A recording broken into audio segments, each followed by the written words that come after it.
If the fence rests, let's lay it down. Gonna dig deep, wave that verdict round. The defense rests, time to analyze. With the evidence, we'll unveil the crime. Justice served in an honest fight. True crime tales till the verdict's right. Solving more than just trivial quests, where sentences rule at the defense rests.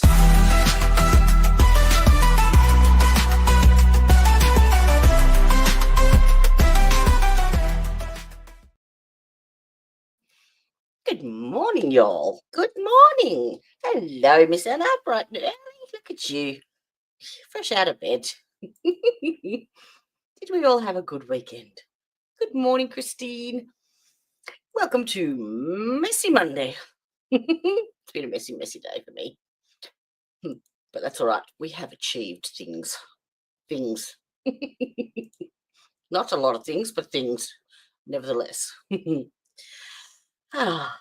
we get up to anything exciting over the weekend? What have I missed? Anything, any goss? Any rumours? Innuendo? I'll take it all.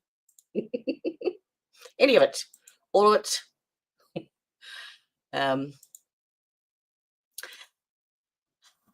Yeah. I'm getting there, darling. I'm getting there. It's not a short road, unfortunately, but I am getting there. Thank you. Oh, you got nothing. Dang. How did we enjoy the podcast? It was really humbling for me, actually, to have someone like Ian on the podcast. It was it was good. And the poor bugger, like, he gets nothing for doing that. Nothing. Except perhaps, the possibility of my, 720 subscribers potentially viewing his site when he's got nearly 300,000. So, yeah, he was unwell. He had 3 hours sleep and he still was early, on time. Just, yeah, he's amazing. He's so lovely and not arrogant, not full of himself, not just down to earth. So, yeah, I really enjoyed that. And then I think Steve and I chitty-chatted away for at least another hour and a half, I think. And then once we got off stream, it was probably at least another 2. I think I got to bed about 7 a.m.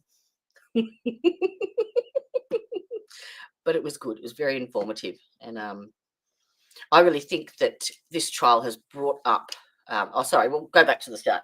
So today, we are doing day 4 of the Collin Griffith teen unalived's mum trial. Now, if you haven't seen this before, basically, 17-year-old Collin Griffith from Florida unalived his father with 2 gunshot wounds, one to the chest and one to the head. Claimed self-defense. He was originally arrested, and then they dropped the charges. 12 months later, he has expressly told his attorney, his grandfather, and I think anyone else that would listen, that he had thoughts of unaliving his mother, and was very explicit with the grandfather in his description of how he would do it.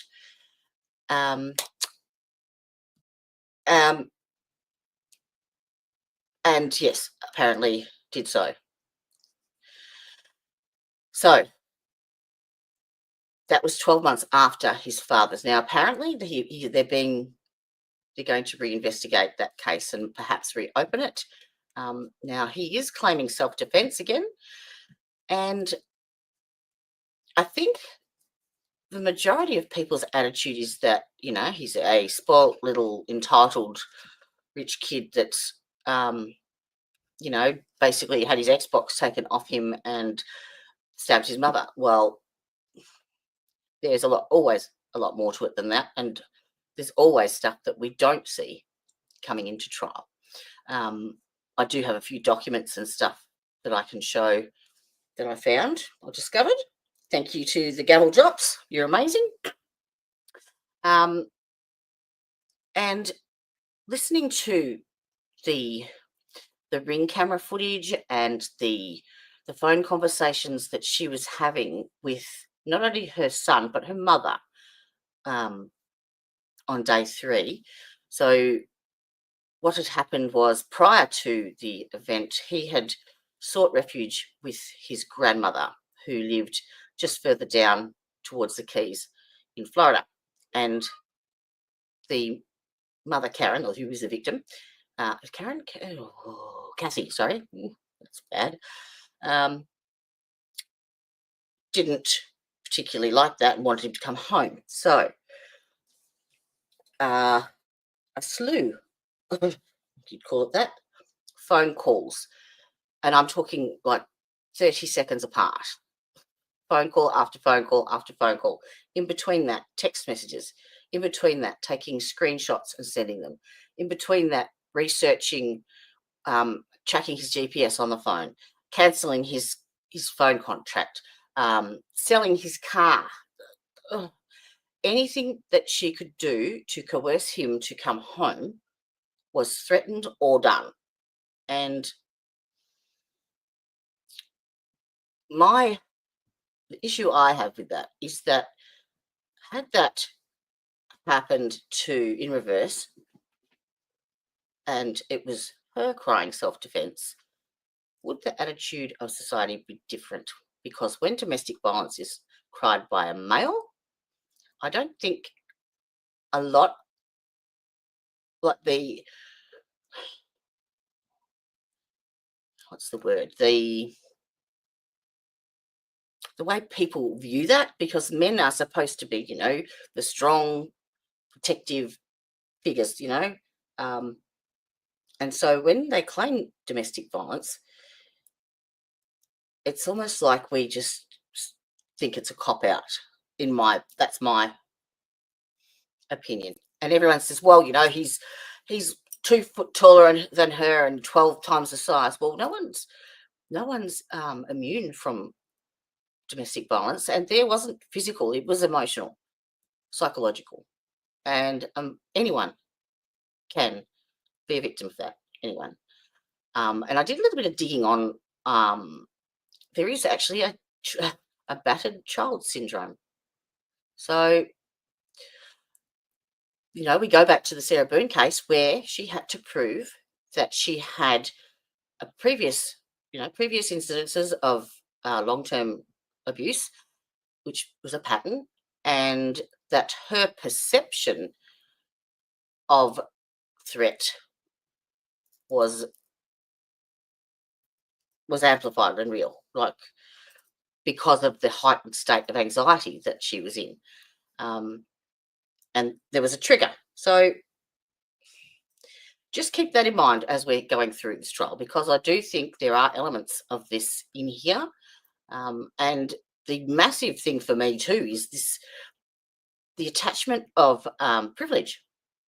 He was given no privacy on his phone to have his grandmother hired an attorney for him, and he had the phone, obviously, that his mother had bought because he's a minor. And so under the guardianship rules and legal rights, she is allowed to access that information. But is she allowed to access the privileged information, particularly when she is the person they are discussing? And they've actually spent a day and a half arguing this in court, and I don't recall the judge having a ruling yet, but it's been really interesting, because where does the parental guardianship role and the right to privilege end? Surely that phone could have been password protected for one particular contact, being his attorney, so that she wasn't allowed access to that. And at what point is she to facilitate that, being a minor? He's not able to do it himself. So, yeah, there's a few things in there. And if you haven't, have a listen back to the CCTV footage and the phone calls that we played on day 3, and just have that in the back of your mind as you're going through it. So we go into day 4. We're not too far behind, which is good because we can do some skipping of breaks and hopefully a bit of lunch as well. All right. Oh, good morning, Miss Tricia. Welcome. Hello. How is it over there? It's absolutely stifling hot here. We're on day 3 of a heat wave. 100 every day. Heard some of that insane. Oh, yes, absolutely. Absolutely. And you look up I'll actually bring it up on screen. I'll sort it whilst we're watching, but I'll bring up the definition just so that you've got that in your mind, in your noggins.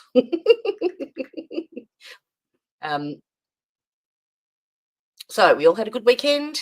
I didn't really have much fun. I was up all Saturday night and slept a decent amount of yesterday. So, oh, and I don't know if you saw it, but I've decided to do like another little segmenty thing, little playlist of some stories some true crime stories that are perhaps not long enough for trial coverage or what have you, but certainly interesting enough to stream. But I've done them up as videos, so I'm narrating them, and I will put them in the playlist on the channel called The Defense Files. So yes, I have been actually working very hard. Yeah, I have. I'll admit it. Now, where's Miss Elizabeth? She's asleep still, no doubt. I haven't had an email from her for a couple of hours, so. And Mr. Udahef is back from his camping trip, and apparently he has tails. So we'll attack him when he comes in. All right, let's get into it, shall we? And I have to adjust this again.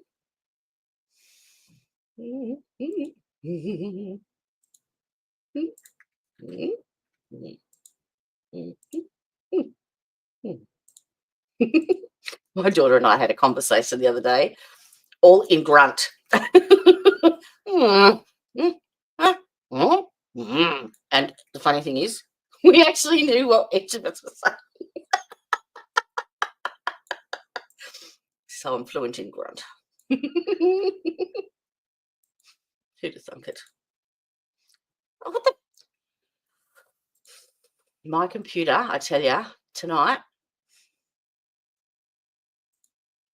don't like it. Just don't like it. Where did it go? There. That's it. Thank you. Stay. Don't move.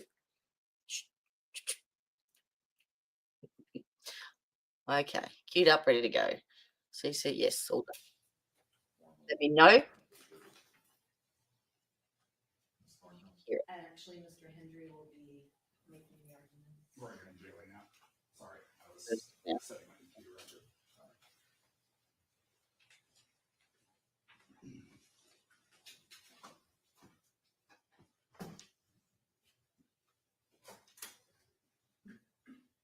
That's better. Your Honor, this time the defense moves for a judgment of acquittal. Well, On both counts, I will work with the kidnapping charge first. judgment of acquittal. The state's charge of kidnapping. First, kidnapping is a specific intent crime, which means that at the time the alleged kidnapping took place, it had to be the intent to kidnap. And typically, the intent is to commit something else. So it's charged right now that the intent was to either further the commission of another felony or to harm or terrorize the victim. Now, as far as the evidence that has been presented in this trial about the kidnapping, we Oh, have okay. essentially the two Of neighbor course, turn the witnesses volume up. who Hear that? presented any testimony whatsoever about the kidnapping. Both witnesses describe Kathy Griffith as angry. They describe her as It's one word for it. you know, stomping around in the yard, throwing things into a car. The first witness described her swinging her arms around a lot, both away from Collin and as she approached Collin, and even up until she was so close that Collin could reach out and touch her. So at that moment, we have the testimony, which seems to align between both witnesses, that Collin grabbed his mother. She exclaimed, according to witness 1, "Let go, you're hurting my hair." Witness 2 did not hear anything. And then, although it has been argued that Collin dragged her into the house, the actual testimony from the witnesses was that the two went into the house. So if we pause it right there, at this point, we have what is arguably a misdemeanor battery. We have what could be a defensible touch on Collin's part, that he, in response to his mother swinging his arms in his face, reached out and grabbed her. And whether or not he had the right to do so, either way, it would either be a defensible battery or a misdemeanor battery. When examined on cross-examination, neither witness said that they heard Kathy exclaim anything about not wanting to go into the house. They did not see her fighting to not go into the house. They saw her legs moving. They saw her go into the house with Collin. And that moment is what has been alleged and the only evidence that has been shown of a kidnapping. So at that point, Mr. Griffith's specific intent to kidnap has to have been completed. We do not have that in this case, Your Honor. We have not heard any evidence that there was any fight on Kathy's part, any unwillingness to go inside of that house in that moment. We know she didn't want to be touched at that time, that she said that you're hurting me. We don't know if she was upset about him having his hands on her. We do know that he was touching her too hard, essentially, is the evidence that has come forward. And again, that would be a misdemeanor, which would not I don't be know if that would sufficient come into play with in Elizabeth. any Would it? case to charge a kidnapping with. Not bad. We move on from there. What evidence have we heard in this case that is going to turn this from a misdemeanor battery to a kidnapping? Well, we ultimately have a deceased person in this house. We have, the fact that she is found in the house roughly an hour and 15 minutes after this incident occurred, with the yelling outside and the touch on the upper torso. And we have no evidence of what happened inside the house. We have no evidence that Kathy was not in that house or wasn't in that house against her will, that she remained in that house against her will, that she was not able to move in that house. The only evidence we have of anything that happened inside that house is the body itself, with the forensic evidence that has come into play from that, and Mr. Griffith's 911 call. Mr. Griffith's 911 call states that there was an extended, prolonged fight, and that they ultimately... That's not how it works, Tricia. There's the accident that she fell on the knife. That's backwards. There is no mention that that fight started outside of the house, that it can... I'm not arguing his guilt. I'm arguing his defense. I'm not saying he didn't do it. I'm just saying that I believe there is an element of self-defense. Continued inside of the house, that it continued all the way up until the moment of her death. There is no evidence that she was dragged immediately from the porch into the house and murdered at that time, like the state may offer as an alternative. We have not heard that from any witness. We have not seen that in any evidence that has been presented. So again... But you look back and listen back to the CCTV footage from the cameras on the day, and, she was working herself up. So you don't know what was said or done inside that house. The evidence of the kidnapping turns back to the misdemeanor battery. That she was touched, that she exclaimed upon the touch, and that she continued into the house without doing anything else to say that she did not want to go in that house. all of the case law on kidnapping gets into whether or not that the crime itself was completed, whether it was necessary to complete the other crime if there is another crime that's charged. But all of it, every case, includes proof that the victim was held or moved against their will. And we don't have that in this case. So we are not even at the starting point of whether or not you should consider a phase-on test or anything like that that falls under the kidnapping line of cases, because we have not heard a single piece of evidence that says that Miss Griffith did not go inside of that house willingly. So for that reason, we are asking for a judgment of acquittal on the kidnapping charge. As far as the first-degree murder goes, Your Honor, the evidence that has been presented so far of premeditation is that Mr. Griffith had a conversation with his grandfather in which he said that he wants to kill his mother, that he wants to slit her throat, according to the witness. We have the testimony from the officers who stated that he said things like he wanted to kill her. We have the testimony of Mr. Griffith himself in the back of the car where he said that he could kill her. Again, other than Mr. Walantis's testimony, every one of those officers, every piece of body cam footage, every piece of car footage that we've seen is conditional. That if violence occurs, if she comes at me again, if anything, then premeditation does not override someone's right to self-defense. If it did, then every officer who ever acted with lethal force would be charged with a capital crime. They are trained to respond to situations, and they know how to respond to that situation. That knowledge does not create premeditation. The fact that Mr. Griffith thought about what he would do in a situation where he felt that he was being threatened, and even took it as far as to how he would do it, does not create premeditation. That is not a crime. That can still fall within the realm of self-defense. The only piece of evidence that we have that would go against that is that that he didn't have enough marks on his body. I mean, the state offered physical proof that he had injuries. They have argued that those injuries were insufficient in opening. We have not had any witnesses testify to the extent of Collin's injuries, what could have caused those injuries, what could not have caused those injuries. In order for this to be a first-degree murder, we have to have premeditation, which so far I do not believe the state has proven, and we have to have a waiver of self-defense in some way. If there is just a waiver of self-defense, if this was a fight that got out of control, I apologize. Do you have to? Just like John's school keeps calling, but I'm wondering if there's an emergency. Yes, Your Honor. I understand.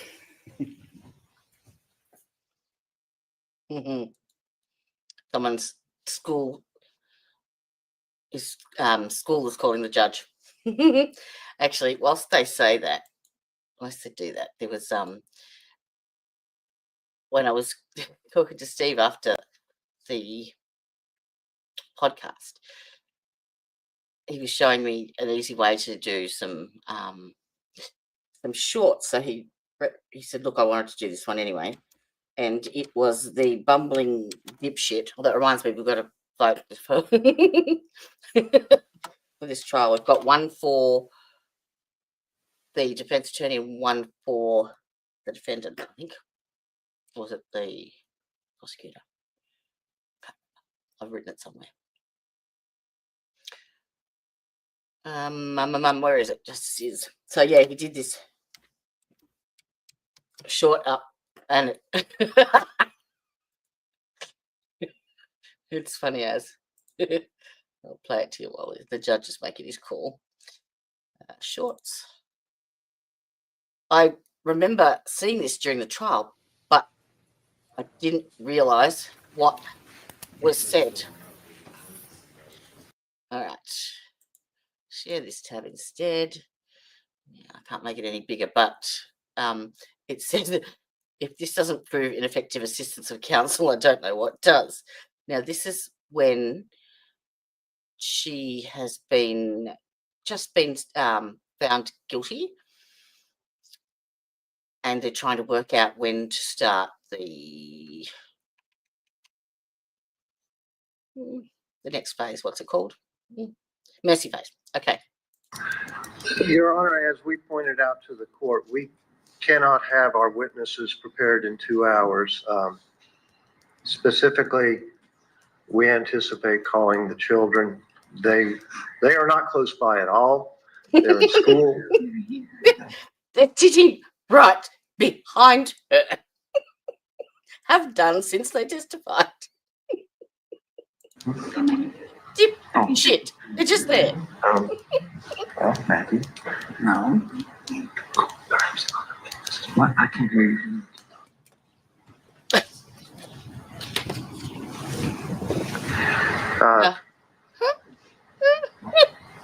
I've been corrected on that particular point, but we have. I've been corrected on that particular point. Yeah, dipshit. All right. Sorry, my bad. Thought that was funny. Charged that this was something that was created Oh, inside of the moment, that the decision to kill did not require adequate reflection, and that this would be a second-degree murder. So we have I don't believe that the felony murder should be considered, because I don't believe that the kidnapping is sufficient to reach that. And there's been no evidence that the kidnapping was a continuous crime. Again, we have proof of her injuries showing that there was some kind of fight. We have proof of Mr. Griffith's injuries showing that there was some kind of fight. We don't have any proof that Mr. Griffith made a previous decision to kill in this moment, that this was orchestrated in any way by him. In fact, we have the opposite. We have Miss Griffith showing up at that house without permission to do so, being angry as soon as she gets there and never cooling off, according to the witnesses. At the time that she gets into his face, Mr. Griffith acts. From that moment forward, they go inside the house and it's unclear what happened. We have no evidence. We have no forensic evidence that showed what happened inside of that house to show that this was something that was planned, that this was something that was thought out, and that this matched any kind of a decision that Mr. Griffith had made. If anything, it is more likely that this fight escalated once the parties got back inside. This fight escalated, that there was at some point, someone gets a knife, and then Miss Griffith ends up dead. And to me, that is the realm of a second-degree murder. That is a standard fight that goes too far, and that is what the jury should be considering. They have not had any proof, again, that would rise to the level of premeditation. They have not had any proof in this crime that anything else would enhance this crime to a first-degree murder. This is a second-degree murder and a battery that happened beforehand. And it is arguably self-defense on either issue. But again, I will concede that by raising self-defense, we have created a circumstance where the jury has to make a finding of fact. So I'm not arguing that this entire incident can't be considered by them. I'm just arguing that it should not be a kidnapping, and it should. All right, we have one vote for the defendant and one for the female defense attorney so far. Not be under the felony murder statute, and it should only be a second-degree murder.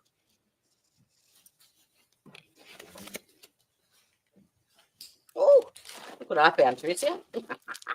Oopsie. As it pertains to the kidnapping.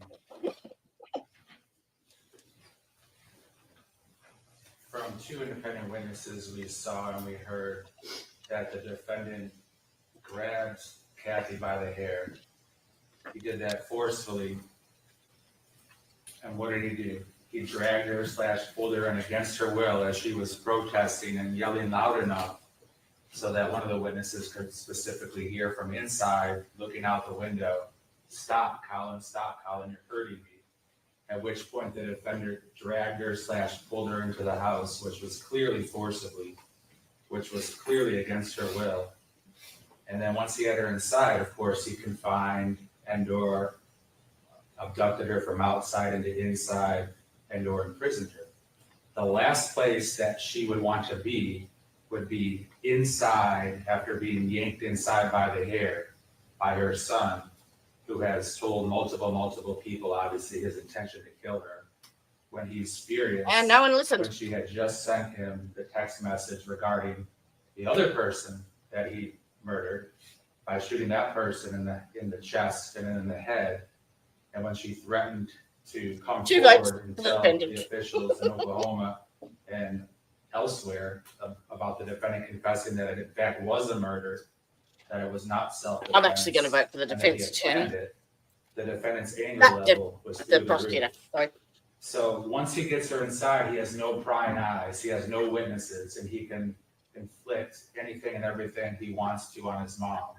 So once she gets yanked from outside to inside, and mind you, he had her by the hair, which there's no way she could get loose from that. So as he yanks her inside, once that door closes, that was Yes, clearly got your vote. beginning of the end for her. Now he's all alone with her, with no witnesses and nobody that could help her. And his intent was to inflict bodily harm upon his mom, or to terrorize her, and or to commit or facilitate the commission of the murder. Judge, once the defendant gets her inside, there's not going to be an hour and 15 minutes of these two people talking and having a rational conversation. It was an absolute powder keg that went off immediately. So the defendant, How do you know that? That's as we come now speculation, to sir. the first degree murder, you can see the pathway by which the defendant pulled her by her hair, dominated her physically. He's 6'2", outweighs her by, Doesn't who matter. knows, maybe 30 pounds or so. He's bigger, he's stronger, he's younger. He had to go to the butcher block, take out the knife of his choosing, continuing on with the premeditation, and then stab her, not just any place, not just cut her, but stab her in one of the most vulnerable parts in the human body, which was right in the neck. And as we heard from Robert Willantis, the defendant accomplished exactly what he wanted to do for so long, which was to stab her / slit her throat, watch her bleed, and watch the life drain from her, which is exactly what he was able to accomplish with premeditation. So, Judge, I would rely upon the facts of the evidence and the whole record, and ask that you deny the defense's motion and allow the jury to consider both the kidnapping charge as well as the first-degree murder charge as we go forward, Your Honor.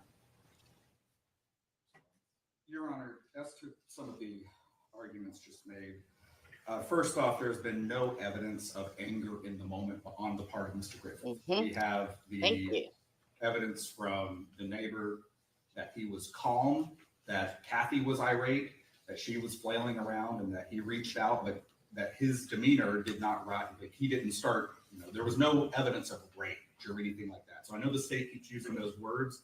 That's an argument on their part, but that is not the fact that has been shown in this case. As far as the decision to choose a knife, again, that's not a fact in evidence. As far as the decision to dominate her physically, well, we have evidence of bruising. So I guess I would concede that there was a physical altercation, and it looks like Miss Griffith bore the worst of that. But I don't know that dominate physically is something that has been testified to in any way. Again, it's being argued by the state attorney. The size of Mr. Griffith that keeps coming in from the state's words, that he's 6'2", that he's some weight, we have that. We don't have any fact on Mr. Griffith's size. I mean, the jury has observations. They can see me standing next to him, and they can tell that he's much smaller than me. And I'll tell you, I'm not 6'2". So I don't think that comes into play in a decision to, decide whether or not this was a premeditated murder. And as far as the kidnapping, again, the only evidence we have of Kathy's intent is when she shows up mad, when she's throwing things in his car. We have her intent. Yeah. And she had already gone into that house. I mean, she goes in, she comes out with stuff. That stuff was not sitting inside. So we have her not wanting to be pulled by the hair. But again, we don't have any proof that she was pulled by the hair. We have the autopsy of her body. We do not have a single shred of evidence that she was harmed in any way by a grasp to her hair. There's no bruising of her scalp. There's nothing like that has been shown. We haven't. So she said, "You're hurting me loudly enough." We haven't had the. Oh, we have had the ME, haven't we? Shit. I don't even remember what he said. Crap. To be heard, that's a battery. She did not say, no, don't take me in there. I don't want to go in there. Stop. She was not dragged. I asked the witnesses specifically if her feet were going up the stairs, and they said yes, that she was moving her own legs, that she went into that house. So I understand the state's argument that they are making, but it is argument. They are not using the facts that have been shown. And the fact is that this is not a kidnapping. This is a misdemeanor battery and then a fight that happened inside, and that fight led to a death. Taking the evidence in the light most favorable to the state, as I must, hearing on a motion for judgment of acquittal, I do find that the state has made a prima facie case as to each element of each offense, and the motion is denied. So the state must be Anything else we resting need to then. discuss before we bring the jury. Judge, when do you usually do a jury instruction conference? After everyone rests. Okay. Was there something in particular you No. wanted to address now? No, Are we ready for the jury? I believe so.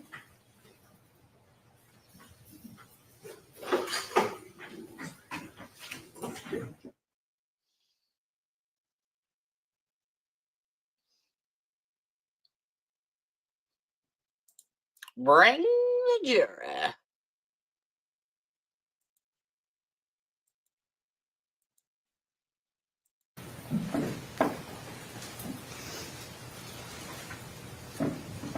This way, man. Sorry. Step right here, raise your right hand, just one by the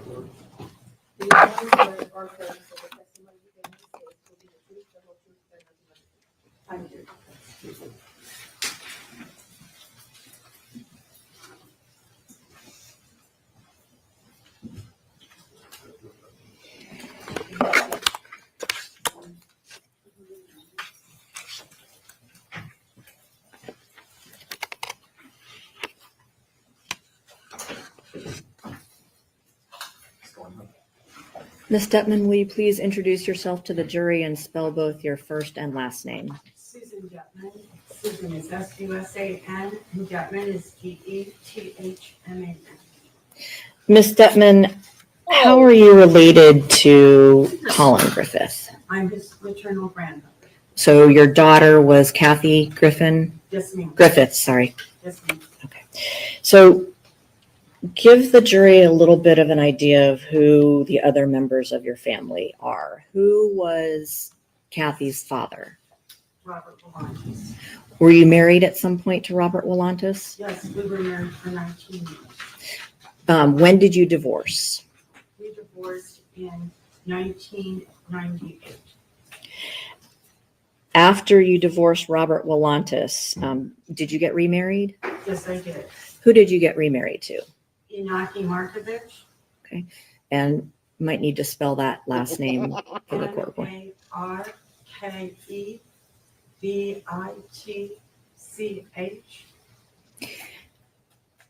Ms. Detman, who are your children from your marriage to Robert Wolantis? John Paul Volantis, Kathy Volantis Griffith, and Christy Volantis Grooming. Did you list them in ascending order of age, youngest to oldest? I've been youngest to oldest. Okay. Do you have another child? Yes, I do. Who is that? Kevin Markovich. And that's from your marriage to Mr. Markovich? Yes. Now, Kathy, obviously Collin was Kathy's son. Did she have any other children? Yes, she had an older son. He's still alive, Christopher Ray Griffith. How old is he? He is 24. I want to ask you a few questions about Robert Wolantis, your ex-husband. When you divorced in 1998, who got custody of your 3 children with him? I did. And since 1998, has Robert Willantis been a big part of your life? No, except for the custody battles we went through. What about, are you aware of his relationship with any of the 3 children that you had with him? He didn't have a relationship once he was not granted custody of John Paul. He didn't want Kathy, considered Kathy to be damaged goods. He only sued for John Paul. Okay, but what was his relationship like with his children after the He didn't divorce? have a relationship at all until Kathy divorced and she reached out to her dad. When did Kathy divorce her husband and the father of Collin and Christopher? 2019, if I remember correctly. It was like December of 2019 when they filed. And I think it took a couple months for the divorce to actually take place. Okay. Now, we saw pictures of Robert Willantis on a trip with Kathy. Tell the jury about that trip, what you know about it. So Kathy wanted to meet the biological Robert's mother, the biological grandmother, because Kathy had many medical problems. So she asked me, she said, Dad said he'll take me to California to meet his mom. They lived in Anaheim. The mom lived in Anaheim, California, but you'll have to pay for it. And I said, okay. I said, just please try not to do anything too expensive. And I'll see what points I can use for the hotels. And fly over there. You guys don't need to rent a car. You can use your dad's car if it can make it to California. If not, then we'll get a rental car. So, Ms. Detman, did you in fact pay for Kathy to go on this trip with Robert Willantis? Yes. I paid for all the food, all the hotels, Disneyland, all of that. And when was that trip? That was before she got Collin back.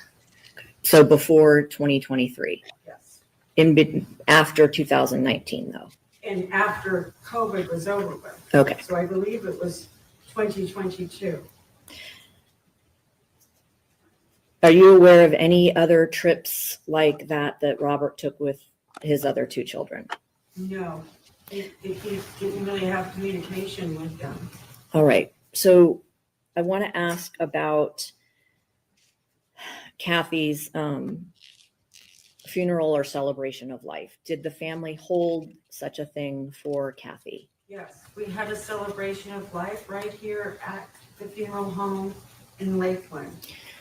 Was she actually buried or was she cremated? No, she was cremated. She had conveyed to me as well as to her sister and brothers that she never wanted to be put in the ground. She wanted to be cremated and later taken back to the ocean in Key Largo and her ashes be put at the Jesus statue that we have under the water in Key Largo. Has that been done? No, we're going to do that this summer.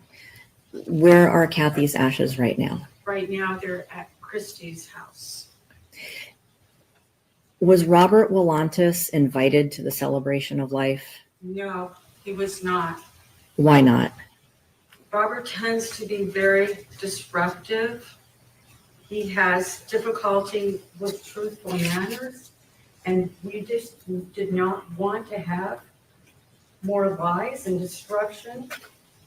The final time that we could say goodbye to Kathy.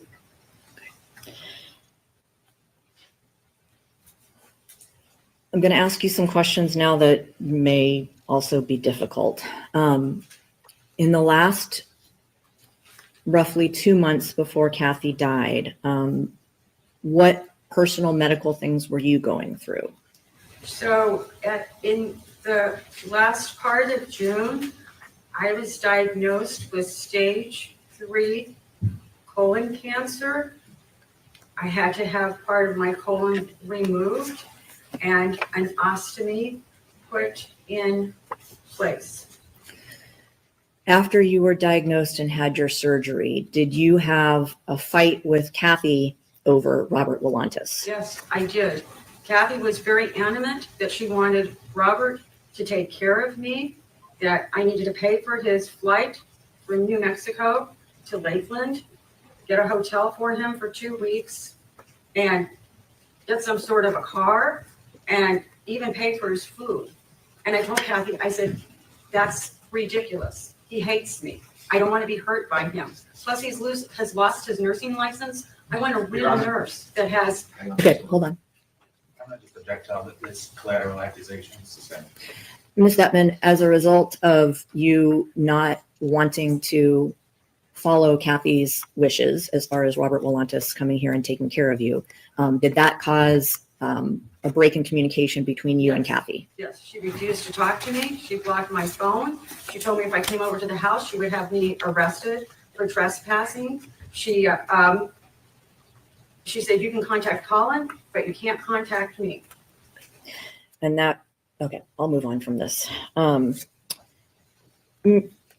Willantis on the stand mentioned that Kathy got Collin a second phone, and that must have been what Collin used to talk with Mr. Willantis on the phone every week or every other week. Tell the jury what you know about a second phone. The second phone, I purchased a second phone when Collin came to live with me in the January, February time period, the first time she threw him out. And I couldn't leave a kid in the double wide by himself without a phone. Plus, since I didn't Wait, hold on. Why didn't Collin have a phone with him when he went to live with you in January of 2024? Because Collin and I were at the Mexican restaurant in Port Charlotte. Kathy and Collin and I were supposed to go. When I got there, Kathy said, no, I don't want to go. And I said, come on, at least have some nachos or something. No, I don't want to go. And I said, can I take Collin with me? Sure. So while we were at the Mexican restaurant, she called me and she said, don't bring Collin back. I never want to see you or Collin again. And the phone that Collin had at that point, where was it? It was at Kathy's house. Okay, so you brought Collin to the double wide in Arvindale, and I didn't even have internet because, of course, I wasn't there all the time. So if I needed to, I'd hotspot my computer. I didn't want an extra expense for internet or cable or any of that. And so I realized I couldn't leave Collin here without a phone. So I told him, I said, we're going to have to go to AT&T and get a phone for you. And I even got a 786 area code because that's the area code that I have in the keys. And that second phone, did Collin have possession of it from January of 2024 all the way up until September of 2024? No. He only had possession of it for that small amount of time from when he came to, which would have been, it was either the end of January, the beginning of February. He had possession of it there. And then when he left, he took it and I immediately got it. I got leaving. Okay, I'm actually going to show you what's been marked as defense exhibit number 16 and see if you recognize it.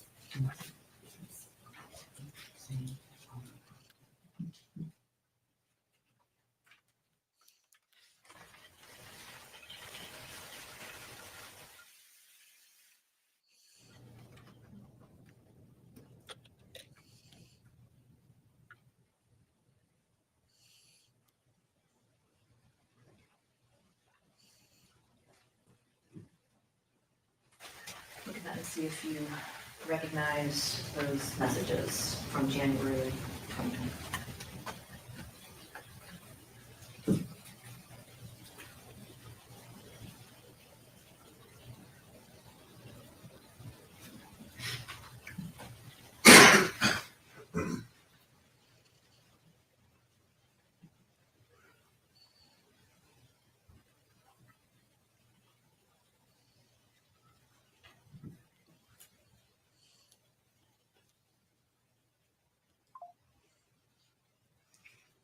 Well, Do you recognize those? according to No, this, no, okay, don't read no. it. Do you recognize those messages in No. between you and Kathy? No. Okay.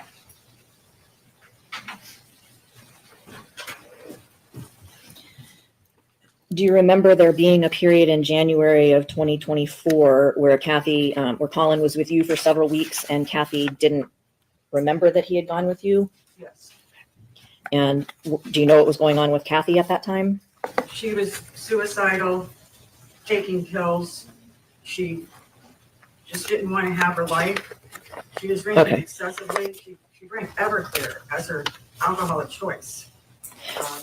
Okay, Ms. Detman, just answer the questions, okay?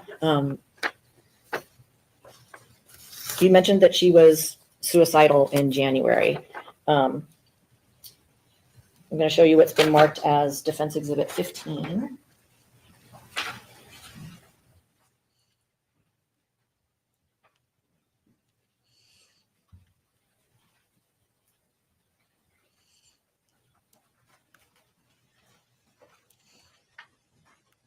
See if you recognize the subject matter of those texts.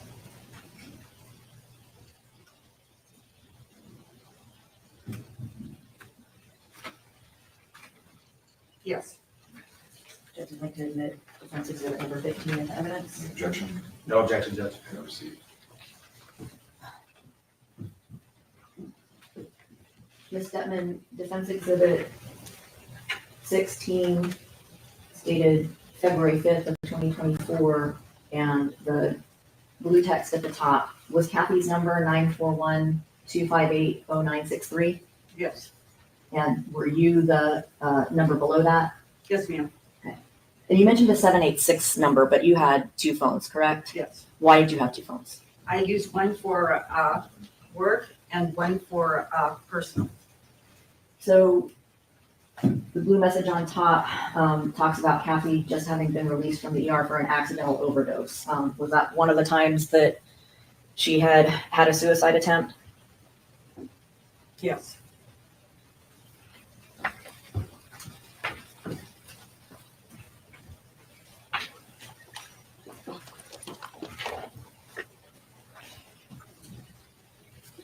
So the phone that you bought for Collin in either January or February of 2024, and I'm sorry if you already answered this, but he didn't keep that after the brief period that he lived with you then, did he? He went home with it and I had it back on the weekend. Okay, so shortly after he went back home to Kathy. Yes.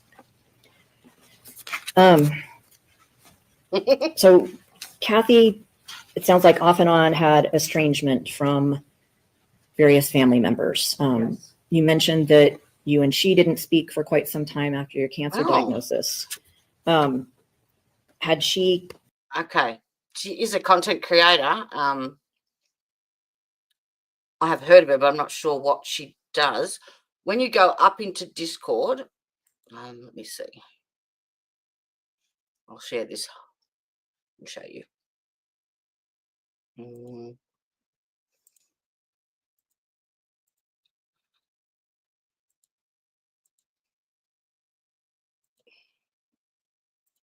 Okay, so this is the main Discord page of my channel. So you will be getting all the menu down here, the messages. Is she DMing you, or is she is it a private message you're getting? Because what you can do is go on to the message. So these are all my direct messages. And if you go into that message, you can,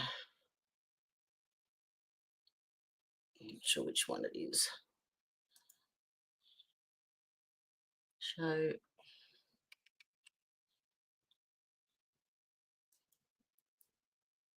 maybe it's in there. Okay, yeah, it is. You don't have to go into the menu, into the message. When you see their name in the channel here on the left, you right mouse click into the name, and at the bottom it says mute, and then you'll stop getting the messages. That turns off the notifications from that person. And you can choose from as little as 15 minutes or until you turn it back on. So yeah, if there's anyone that is spamming you, just mute them and you won't get them. So go into your messages, or even if you're getting it on something else, hover over that person that you want to mute, right mouse click it. This is on your PC. And then you can either block or mute them or whatever you want to do. All right. You're welcome. You know, it's annoying. I joined Miss Shorty's Discord, or got asked to, and no joke, my phone was going off tap because she has so many channels, and every one of them was pinging me, and it was doing my head in. I just had to mute the whole lot. I couldn't. I can't. It's too much noise for me. Where am I? Back there. No. Back. Oh. Yeah. All right. Let's stop this screen. Go back to the other. Okay. Cut other members of the family off. I'd rather you have a good experience with Discord, because when you know when you start learning to what we can do on there, it's fun. So I don't want you to go, nah, it's Discord shit, and not come on and play with us. Other times in her life. Purely selfish reasons. Do you know why? But I'm honest about it. She got mad at his wife because the house wasn't clean to her standard. And she said, I'm going to call DHS, which in our state is Child Protective Services, that Isabella was not taken care of, that she was in danger, something.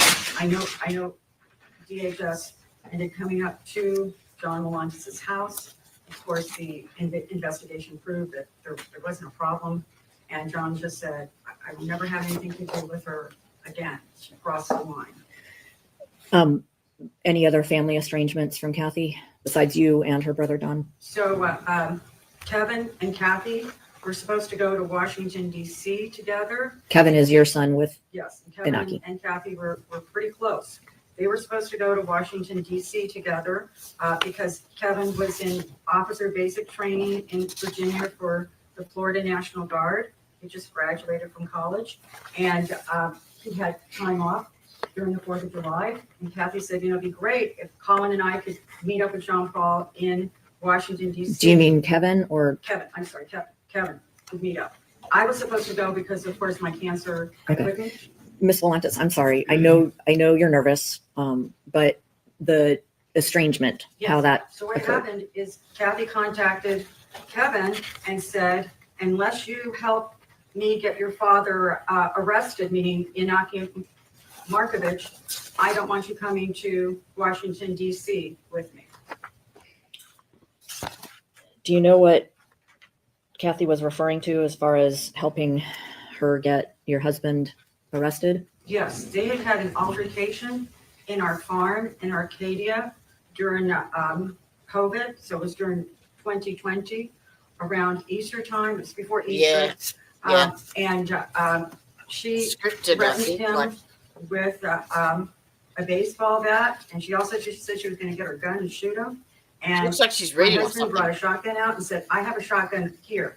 We're not going to be doing this. And later she said that he used the shotgun, fired the shotgun. And I said, it was a double wide. I think I would know if a shotgun had been fired in the ceiling in a double wide. So after that interaction Scott. between Kathy and Kevin, were they estranged from each other for a while? But it sounds like she would kind of change her mind about who she was close with or wanted to have communication with. Is that? Yes, because she called Kevin the next day and said, I'm sorry, come on to Washington, D.C. with us.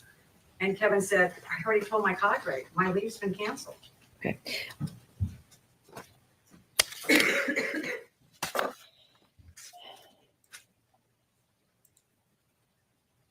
Mm-hmm. Are you aware of threats that Kathy had made to commit suicide? Yes. How many are you aware of, if I'm you know? aware of 5. Okay. No, 6. I'm going to show you what's been marked as Defense Exhibit 14.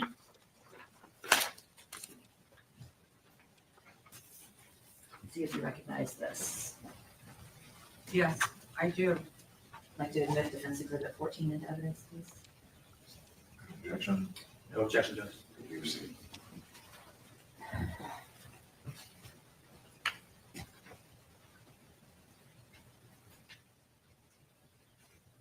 What is this exhibit? I wasn't sure, if Kathy showed that to me, I wasn't sure if it was blood or a magic marker because I didn't see it physically. She said that it had something to do with a song she was listening to. And she was upset because of the divorce. And you can't quite see it now, but did you see a video of, so you can see the triangle for play. Had you seen the actual video of this? Yes. In it, can you see what's written on the left side of Kathy's arm? I mean, you can't see it right now, but do you remember what it said? I don't remember what it said because it was just so horrific that that she was doing this to herself.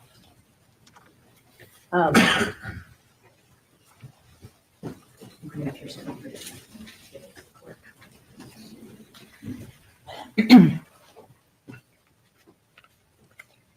Have you actually called law enforcement on occasion when Kathy made suicidal statements to you? Yes. All right, so you said you know of about 6 threats. What about actual attempts by Kathy to kill herself? Or was that the 6 and I misunderstood? Those were the 6 attempts. Okay, can you describe some of those for the jury? Yes. So the first one was while she was still married and she was very upset and she had overdosed on her trazodone. And she told me, I was in Key Largo and she lived in Key Largo at the time. And I said, I'm gonna have to take you in right now to emergency room. You're gonna die. And she said, no, I'm not going in. Ms. Detman, it's okay. You don't have to give all of those details. That's all right. I understand. So that was one attempt. What about other attempts that you're aware of? So the second attempt was when she was in Port It's a Charlotte. good movie. I had to We might have to go watch over that the one together one fence day. and open the sliding glass door. And she was in her bed, all dressed in black, and with a revolver in her hand. And had she done anything with any medications that Yes, she time? had overdosed on the oxycodone. Did she end up going to the hospital that time? Yes. Any other attempts that you remember? Yes. Yes. There was Nice, isn't it? another attempt with oxycodone again, about 4 months later. Then there was an attempt with medication and Everclear. The second attempt, she went back to the emergency room and was admitted vapor active. The third time, when I called Port Charlotte Police, they got there and said, she appears fine to me. If she wants to drink in her own house, that there's nothing we can do. And then the most recent time was just in August of this year, August 21st. She called me and said she had overdosed on metoprolol, her heart and blood pressure medication, because the other ones didn't work. So she said, I did that. God. And I said, have Collin take you to the ER. No, I don't want to go. Have Collin take you. Finally, I talked Collin into taking her to the emergency room. So, to your knowledge, Collin was home when she overdosed and actually had to I drive reckon her she to does. the Yes. emergency room in August of 2024. Yes. You mentioned that Kathy had been Baker acted. Was that more than one time? Yes. The jury has heard a lot about some things that Kathy claimed that were maybe not true. How would you describe Kathy's reliability or her reputation for truthfulness? Objection, Your Honor. Judge, can we go sidebar?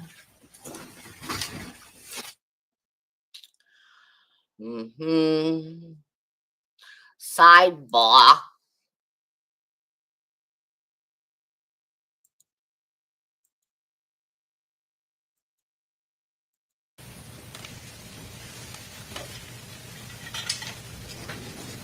just read it and see if you recognize it as being text from Kathy to you.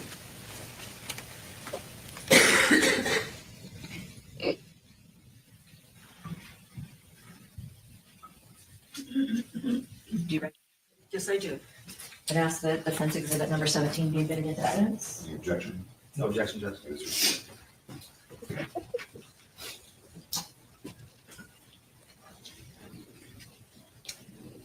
In this text from June 27th of 2024, Kathy says that she was here and pressing charges, going to 77 Hewlett Drive. That's your address, correct? That was the address in Auburndale. To check on you and to pick up Inaki for charges of attempted murder and assault against you. Meaning she's claiming that Inaki actually tried to murder you, correct? Yes. Is that true? No, he's never tried to murder me.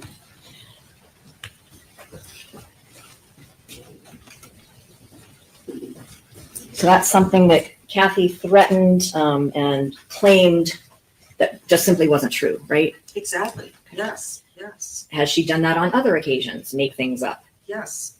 Yes. She made up that I was diagnosed with Lynch disease, which is it's an auto-recessive disorder where people have to have, they're more prone to cancer. So she said that her insurance company was forcing her to have a hysterectomy because of that. She also told Christy, and Christy was so distraught. Okay, Ms. Detman, I'm sorry. No, it's okay. I understand. So she made up that you had a disease that you do not in fact have. No, I verified with my oncologist that I didn't have. She also made up that John Paul Volantis had been neglecting his child, right? Yes. Has she ever made anything up about Robert Volantis? Yes. What did she make up about Robert Volantis? When she was younger, she said that Robert raped her. And how do you know that that's not true? Mm. It went to court, so I don't know. I only. Did she ever tell you that she had made it up? Oh, yes. Later, as an adult, she told me she had made that up. Did she say why she made it up? Yes, because she was mad at the situation between Robert and I. Okay.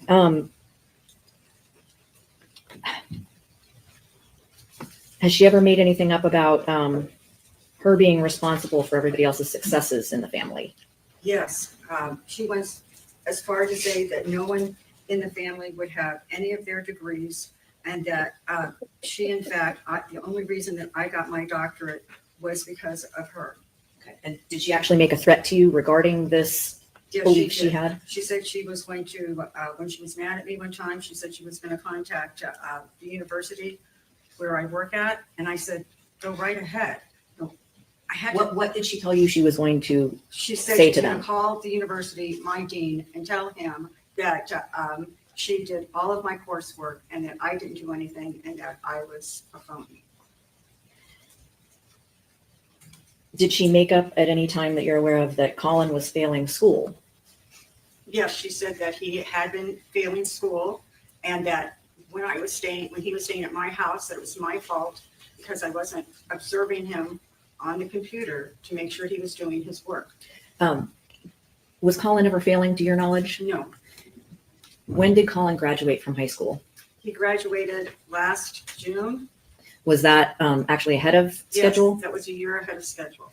And did he, in addition to graduating early, did he ever, did he get college credit? Yes, At the he same was time. duly enrolled I'll allow that. in college.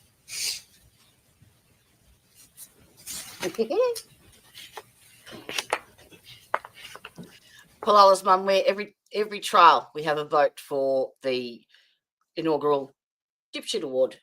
So we have 2 for the defendant, 1 for the female defense attorney, 1 for the prosecutor, and now 1 for the victim's mother. You mentioned So type your name earlier in chat if you have a preference. that you had paid for some trips, the trip for Kathy to go visit Robert Volantis and meet his mother. You know what? Um, This actually sounds more like Kathy was the spoilt, enabled brat. did you pay for Sorry. other trips for Kathy? Yes, the cruises that they went on. Why would you do that? I paid for. And And the other trips that the jury has seen pictures of Kathy and Collin, who paid for all of those trips? I did. Did you also have, you mentioned points and using points for things. That's our DVC, our Disney Vacation Club, as well as I have points through Hilton Honors. Now there's my other vote. Come on. Where'd you go? Have you ever witnessed Kathy not being able to control her temper? Yes. Do you, Stop looking. can you describe some of those Yes. times? She went, Your Honor, if we may approach her on the headset that Mr. Griffith is using is on mute somehow. I can't figure out how to unmute it. Right. It doesn't appear to have any buttons on it at all. Looks like they have a break.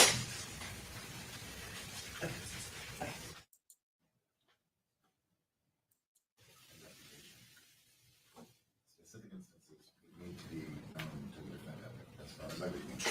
As for reputation, there are two instructions, one when the reputation is known, and one when it's not, but it's offered to prove that the alleged victim acted in conformity Well, with that reputation. she's sworn to tell the I truth. need you to talk me through how you're doing that, or are you not using that? No, I think it is relevant because the defense is that Kathy grabbed the knife in the house in Auburndale. And that fits with past instances where she pulled a gun on Collin, Mhm. where Well, that she goes to the bad attacked, child syndrome. Naki with a baseball bat and said she was going to get a gun, where You have to show she it's past. pinned her then husband against the house with a car, that she stabbed her I know. husband and burned him, and those were in front of Collin. She's a wolf. And she's she a wolf has ma. independent knowledge of those two. So those are the specific instances. Judge, I have nothing further to elaborate on besides my objection in the hallway. And I object to anything that will be contrary to what Your Honor just read in the jury instructions, Your Honor. It might be it might be a question by question journey to see what, if anything, is admissible or relevant based upon the application of the question they got asked on a by break. Ms. Thornhill, the jury instruction differentiating between, as Your Honor pointed out, the reputation or things. Right. Ms. Detman, I'm going to ask you about some specific instances, and Yeah, we're only 15 may minutes ask you to behind. describe a little bit about them. So starting with, are you aware of Kathy having pinned her then husband to the wall of the house with her running car? Yes, ma'am, I know. Okay. And were you present for that? No. Have you ever, are you aware if Collin was aware of that incident? Yes, He was aware. yes. What about an incident where Kathy stabbed her then husband with a corkscrew and then burned him with a terrarium light? Are you aware of that incident? Yes, ma'am. And are you aware that Collin was present for that incident? Yes, ma'am. Are you aware of Kathy threatening to kill her then ex-husband's girlfriend's family in Homestead? Yes, I am. Are you aware that she actually started driving toward their house to follow through on her plan? Yes, Did you actually speak with her on the phone then? yes. I was telling her that what she was doing was crazy. She was going to get in trouble, that she couldn't take it out on 3 innocent lives in Homestead. She needed to turn around and go back home. Are you aware if Collin was aware of that incident? I'm not aware. The incident where you said Kathy attacked your husband with a baseball bat. Yes, Are you aware if Collin was aware of that incident? I'm not aware of that. And have you ever personally witnessed Kathy engage in a physical act of violence towards Collin? I know that there was a fight at the house in Port Charlotte, and the fight started because she was beating him with a belt and making him do push-ups, sit-ups, push-ups, and then holding a weight above his head while he was running in place. When you say that she beat him with a belt, were you actually there for Yes, that? I was, and I tried to stop it. What about, are you aware that Kathy pulled a gun on Collin? Yes, and later she said that originally she denied it, then she said yes. She pulled out the gun and handed it to Collin and said, just kill me, shoot me. So she actually admitted that to Yes. you. Yes, And obviously Collin was aware of that because he was the one who was present with her. yes, and Corporal Rendas was aware of that also. How was Corporal Rentis aware? Now, if he was 6, would he be guilty? If he was 10, would he be guilty of this crime? After you just heard that. For this. Because he and I and Kathy were talking about that. There's a difference when you take a gun out and give it to somebody and say, here, kill me with this, versus somebody pulling a gun out and putting it to their head or to their chest. And so Corporal Rentis was a part of this conversation where Kathy admitted she pulled a gun, Yes. and she said she handed it to Collin. Yes. Did she ever admit that she actually threatened to kill Collin with it? No, she never did. Within your family, we've talked about some of the family members. Despite some of the estrangements that Kathy had, would the family sort of maybe not talk? I actually thought of a good analogy over the weekend. If you, just to say that you grow up and every Saturday your dad takes you on a field trip down to Walmart and steals a fishing reel or something, anything, every time. And that goes on for, say, 10 years. Are you then surprised when that child then presents, or then you get a phone call from the police saying, your child's been arrested at Walmart for stealing? Like, you know, you're a product of your for a environment while, as and well. then everybody would come back together, take trips together. I mean, I was the constant in her life. My oldest daughter didn't talk with her while she was married. okay, what I'm asking about is, did the family talk about Kathy with each other? Yes, And whether or not Kathy was estranged from anyone at any one particular moment, did the family continue to have discussions about Kathy? yes, And was there, did Kathy have a reputation within your family as being violent? yes, Did she have a reputation as being unpredictable yes, and volatile? yes. Despite all of this, did you still love Kathy? Yes, very much, very much. I always wanted to help her.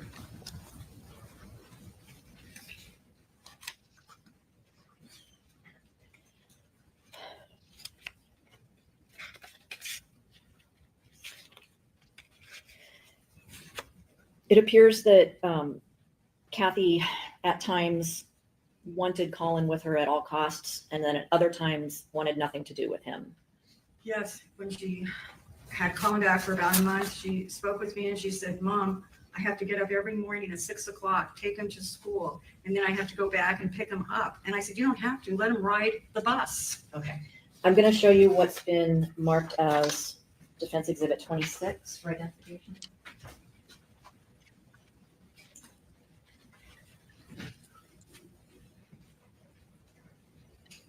Sorry, what number is that? 26.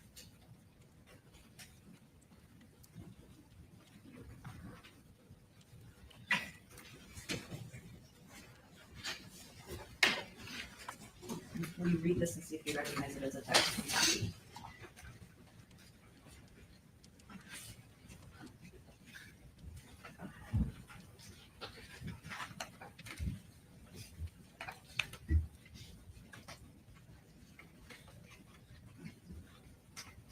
Yes, And ask that Defense Exhibit number 26 be admitted into evidence. Objection?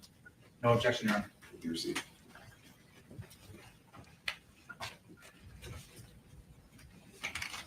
in this particular text, Kathy is saying she's done with this, and she can't take Collin to school anymore. Yes, So that was a specific example of what you just described to the jury. yes.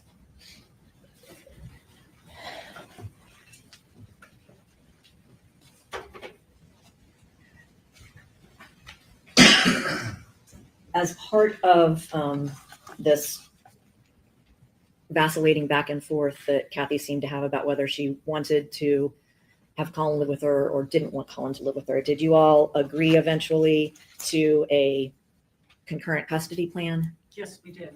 And that was something, did anybody force Kathy to sign those papers?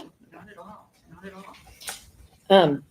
Were there times when Kathy wanted to cancel the 751 plan, the concurrent custody plan? Yes, And then would she change her mind back? yes. Okay, so it's safe to say she wasn't consistent. She was not consistent.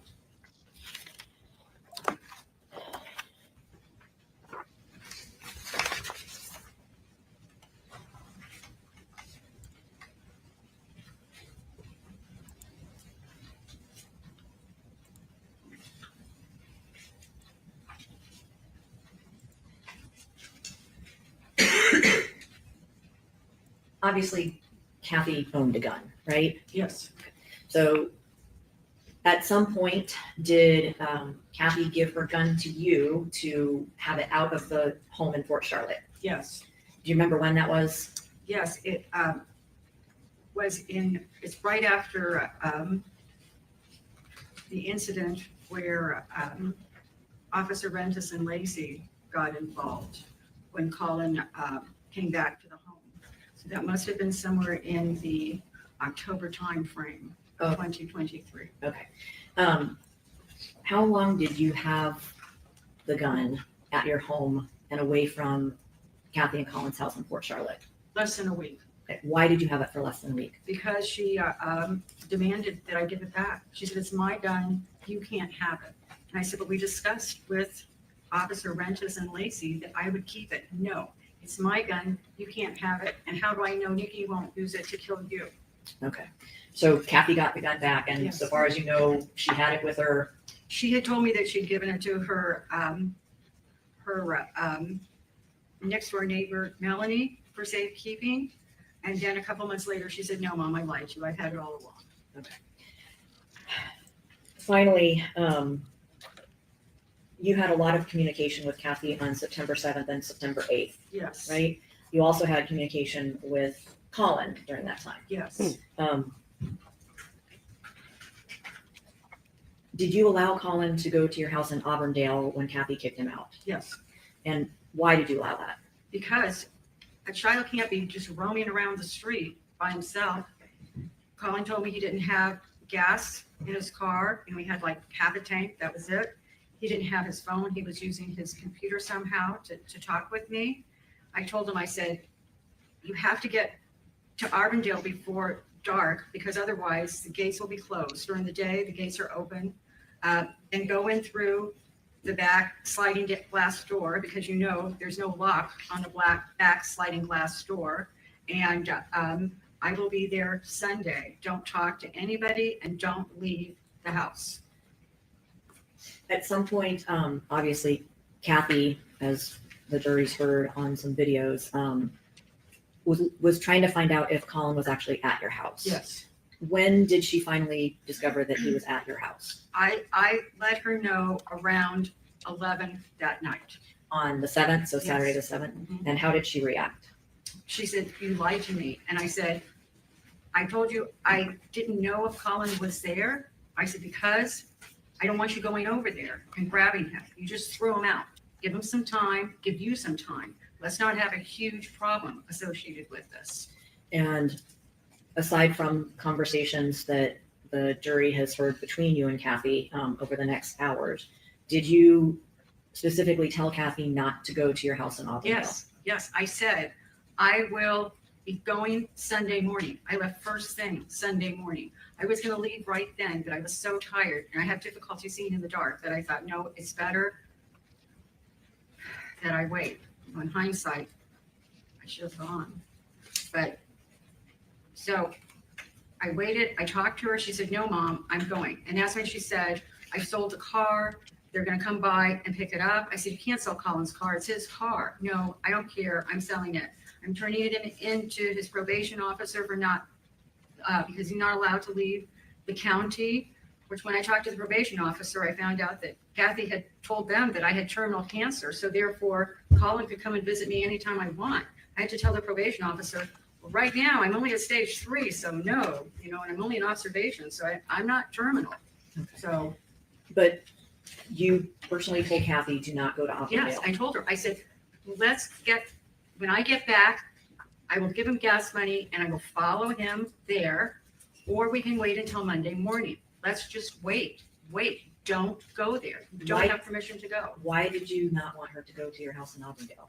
Because I didn't want her to start a fight with Collin. I was afraid that she would be combative, maybe go after him with a baseball bat, a gun, something. I don't have any other questions, I don't think. Thank you.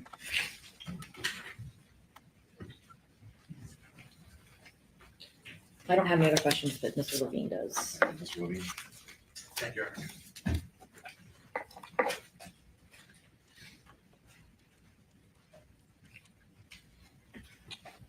Good morning, Ms. Dedman. Good morning, sir. Ms. Dedman, I know you're going through a lot with the loss of your daughter and cancer and everything else, but I'm going to need to ask you some questions if that's all right with you. Yes, sir. Now, today here in court in front of the jury, you've talked about that you were concerned that Kathy was going to attack your grandson, and then you listed a bunch of different weapons. But weren't you more concerned that your grandson, who had killed someone before and had been violent countless times with your daughter, weren't you concerned that he was the one that was going to attack your daughter? No, he had not been violent countless times with Kathy. Kathy had been violent with him countless times. Now, a lot of the things you've said here today, you never bothered to tell me or law enforcement or anyone. Objection. Judge, it's improper impeachment. Ms. Detman, as it pertains to your grandson, do you talk to him a lot on the phone since he's been in jail? Yes, Okay. Do you do any emailing with him? I don't email with him while he's in jail. You- No, you just prefer talking to- on the phone. Talk with him? All right. Yes. And how many times a week would you say that you talk to your grandson on the I phone? usually talk to him 3 times. I encourage him to pray. I ask him if he's eating. I mean, I'm a dietitian, that's what I do. That he's drinking his milk, that he's exercising in his cell, and most important, that he's reading books. And I keep telling him, you have got to pray. You've got to read your Bible.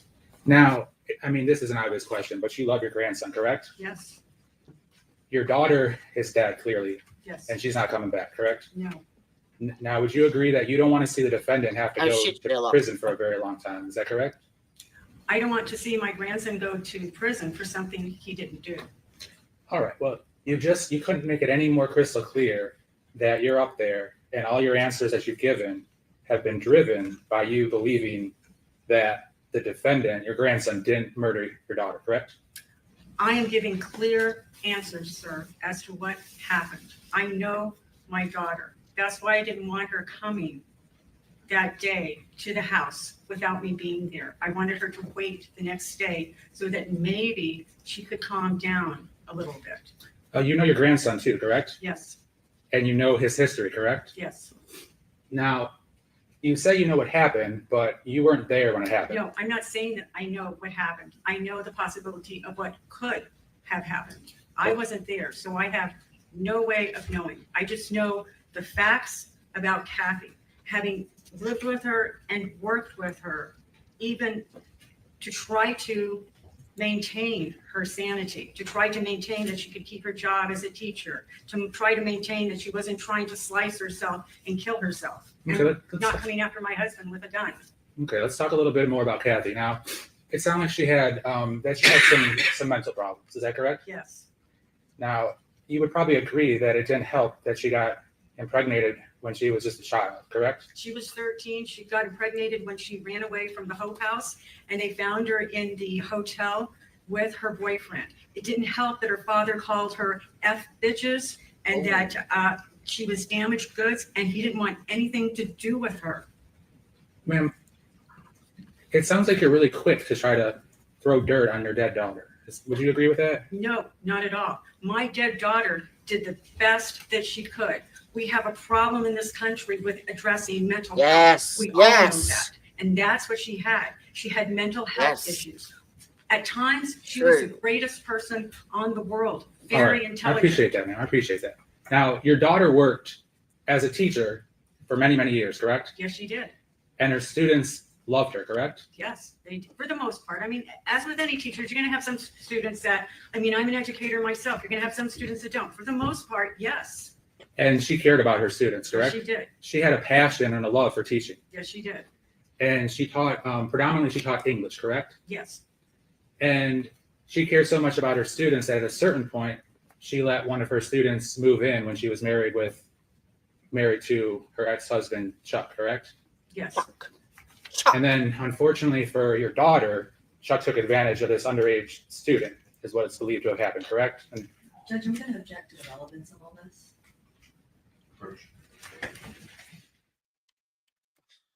Approach.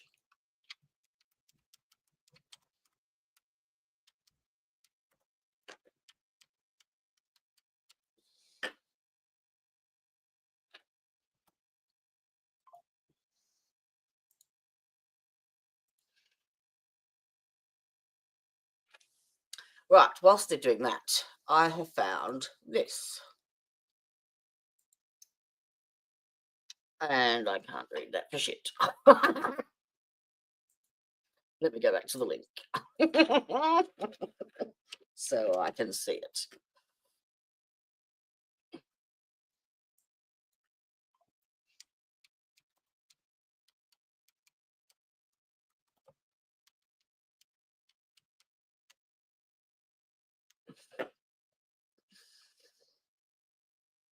Come on. There it is there. All right, so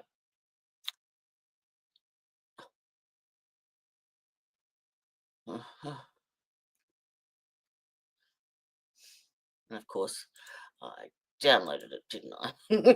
It's not where I thought it was. There it is.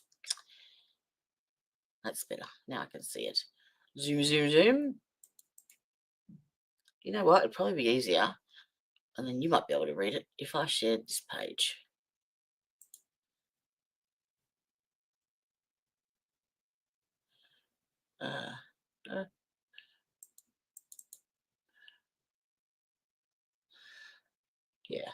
Yeah. Let's do that, Jody. Let's do that. Present. Share screen.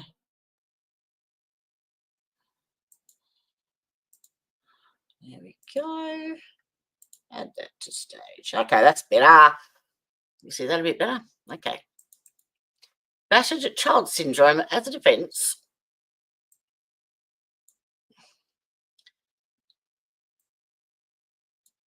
I need to be able to see all of it, Jody.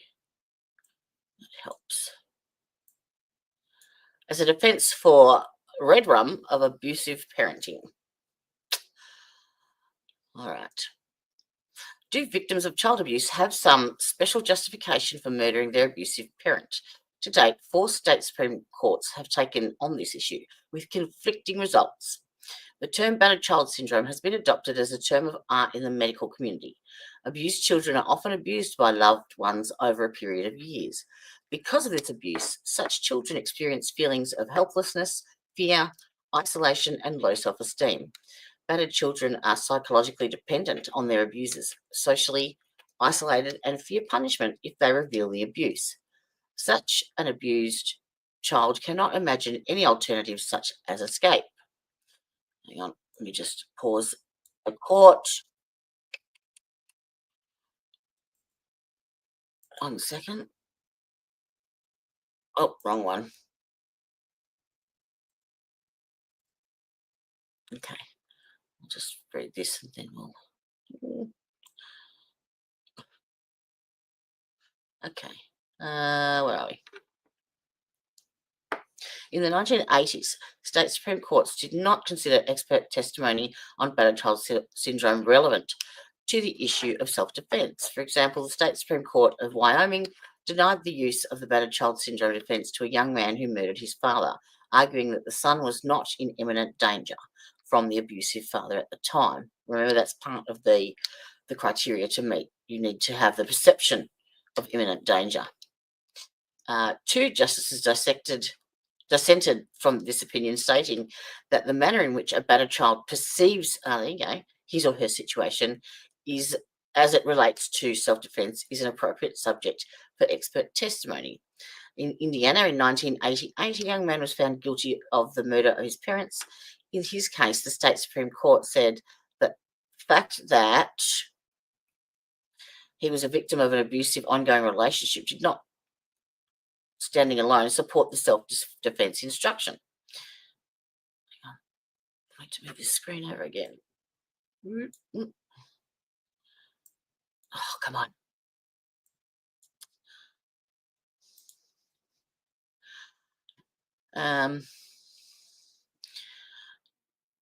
There must also be a showing of impending danger, which was not the case here. It had been a while since the last episode of child abuse, and at the time of the murder, the father was asleep and the mother was in a non-threatening position. Courts have since come to understand that part of the syndrome is that the battered child sees this peaceful time as his or her only chance to end the abuse. Expert testimony explained to the jury that such a child always perceives him or herself to be in great danger. For the battering to end, the batterer must die. The court's acceptance of battered women syndrome is relevant to the issue of self-defense in the murder of the abuser, led the way to the similar acceptance of battered child syndrome. In the early 1990s, a young man was convicted in Washington for the second-degree murder of his stepfather, and he appealed. The Washington Supreme Court held that expert testimony regarding battered child syndrome was generally admissible in appropriate cases to aid in the proof of self-defense. The State Court of Appeals and later the State Supreme Court held that the jury needed to hear testimony on battered child syndrome in order to evaluate the reasonableness of the abused child's perception that he was in imminent danger of death or serious bodily harm at the time that he killed his stepfather. Most recently in Ohio, a young man appealed his conviction for the murder of his mother. He had been diagnosed with battered child syndrome, and the State Supreme Court found that this fact was relevant to his defence. Thus, the court found that although battered child syndrome is not recognised as an independent defence in Ohio, the trial court erred in prohibiting expert testimony on the syndrome in support of a claim of self-defence. The modern trend appears to be that children who are victims of abuse do have some special justification for the murder of their abusive parent. There you go. Wacko the diddlo. Let's share the screen again. Is it that one? Yes. No, I haven't got 20 tabs open. I said I'm not. I said I supported her. I've gone into Well, massive debt. I must trying watch that to case. ensure Okay, ma'am. that she I had- appreciate that, but that was a few questions. Oh, you're talking about how Kathy ran away from the Hope House and they found her in the. No, I'm not talking about that either, but if you listen to my questions, Just ask the question. it'll get easier.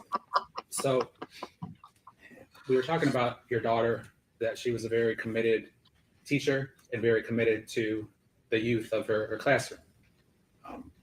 And I mentioned Well, that at a hello certain there, point, Miss Tanya. she even allowed one of her students to move How you into the going? household, and it was believed that Chuck Are you had getting there? an inappropriate relationship with this student. Are you aware of that? With a yes or no answer, we can start at that place. I'd appreciate it. Are you aware of that? Yes. And you were not a big fan of Chuck, as it ended up being the divorce, correct? For how he treated her, from how he impregnated her as a child through the years, being physically, emotionally, and mentally abusive to your daughter. I can't imagine you were a fan of that, were you? No, Robert was the one that was a fan of Chuck.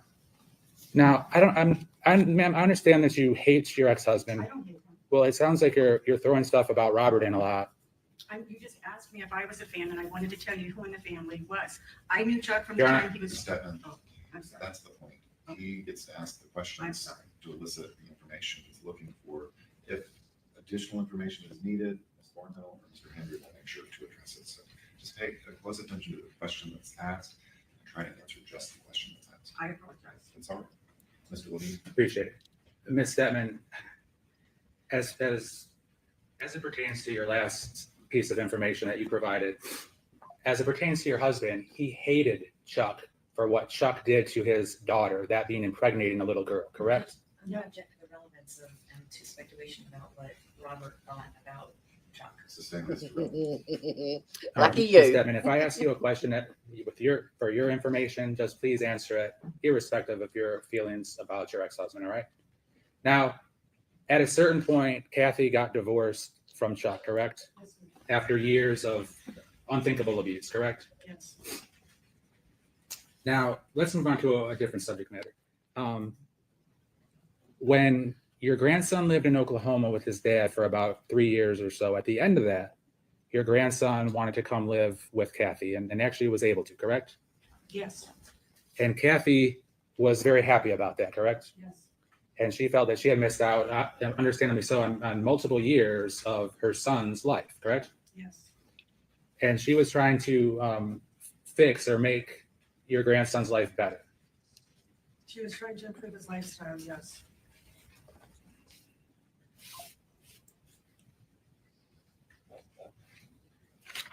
Now, you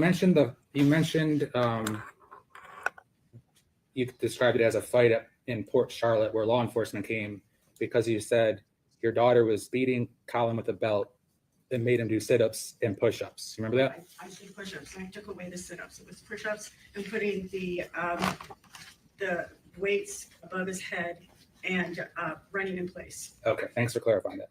Now, you remember talking to law enforcement when they came out there, correct? Yes. And giving a sworn statement because you just wanted both parties, your grandson and your daughter, you wanted everybody to be safe and healthy and happy, correct? Yes.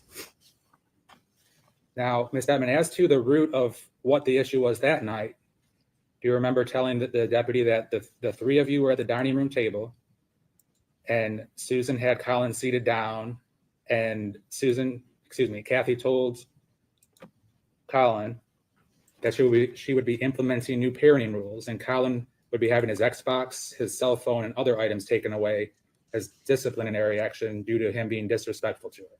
Do you recall telling law enforcement that? I remember telling law enforcement about the Xbox would be, I don't know if it's taken away, but it was going to be restricted. And at that time, your grandson didn't want to hear from his mom. And so he stood up and threatened to fight her and said, let's just do it. Correct? That was after the incident with the exercising and belt, the beating of the belt. That's when Kathy wanted us to all sit down and eat sandwiches. Like it literally went from one extreme to another. Sit down and eat sandwiches. And then Collin got up from the table and said, let's just do it. Oh, guess And what time I it is? went to go get my phone to contact Officer Rentis or Corporal Rentis or Officer Lacey. Cherry All John. right, very good. Now, you mentioned that you and your family members love to talk about how violent Kathy was. Is that right? We didn't love to talk about how violent Kathy was. We talked about what we could do to help her. We didn't want her to lose her job. We didn't want her to be suicidal. And more than anything, we wanted her to try to get better. Did you talk about how violent your grandson was? No. And why not? Weren't you concerned about that? Objection. Sustained.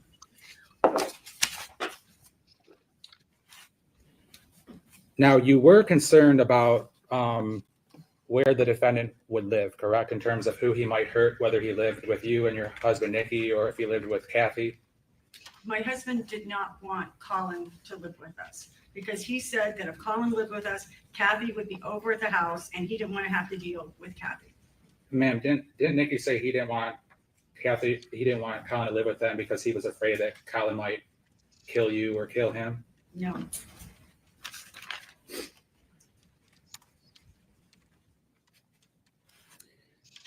All right, now let's move on to the subject matter of kitchen knives or butcher knives.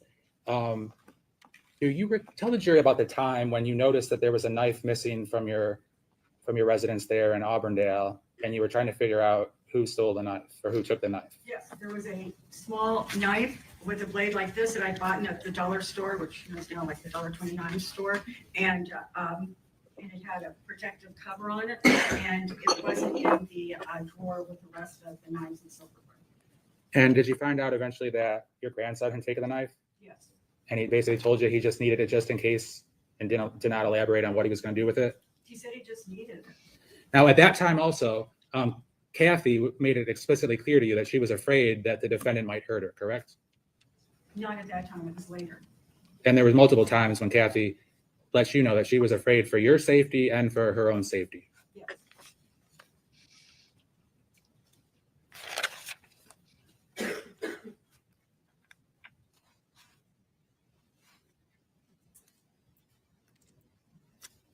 Now, you mentioned that a couple of things about the 7th and the 8th of September.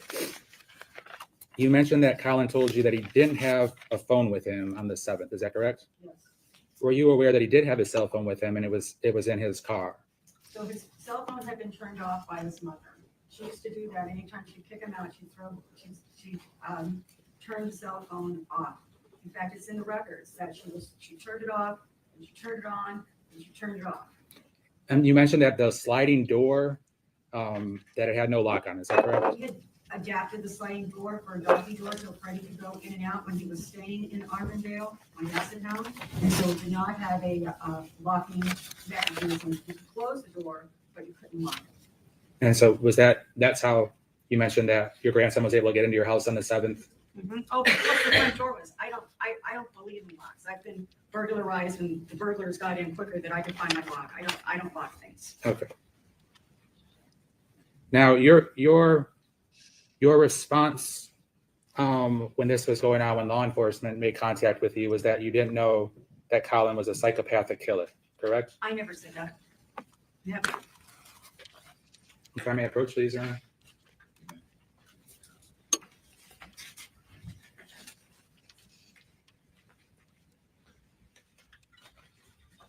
And I'm going to show you page 59 of 67 of your statement on September 8th. Let's see it before you approach. Okay. I wanted you to see what he's Thank you. referring to before you approach.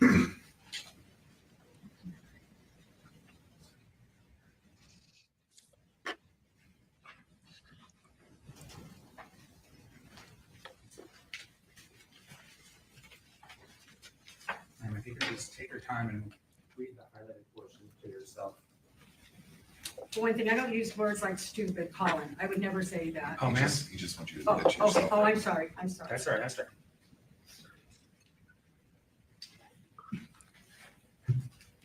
We may need to go sidebar real quick.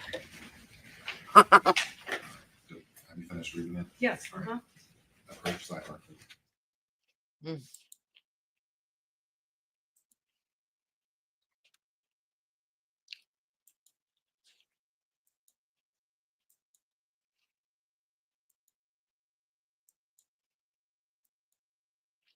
Long sidebar.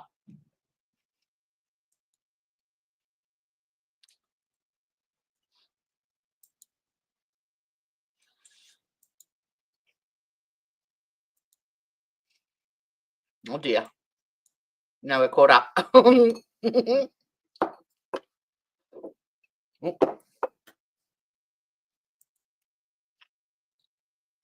I'm still on sidebar. All right, have a look at this while we're waiting. I found a couple of docos. Okay, again, I can't see it properly. Which one is this one? Okay, this is a case summary.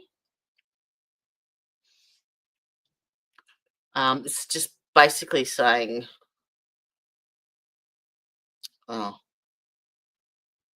it's just the dates of his hearings and stuff. Sorry, that was pretty meh.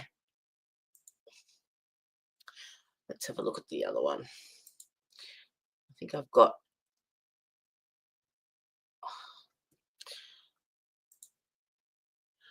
What's that one?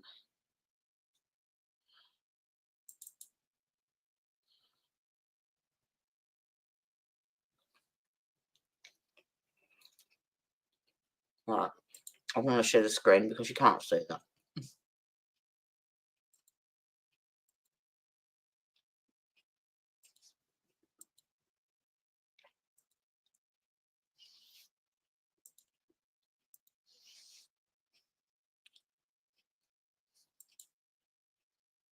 Right. That's better. Look at that. Probably a couple too many. Right. Spit out my choker. Defendant's motion in limine regarding the death of defendant's father in Oklahoma. Comes now the defendant, Collin Riley Griffith, by and through undersigned counsel, and moves his honourable court for an entry of an order in limine precluding the introduction of any reference or testimony concerning any of the matters set forth herein. Oh, that'd be right. The court's back again. Fuck. We'll come back to this.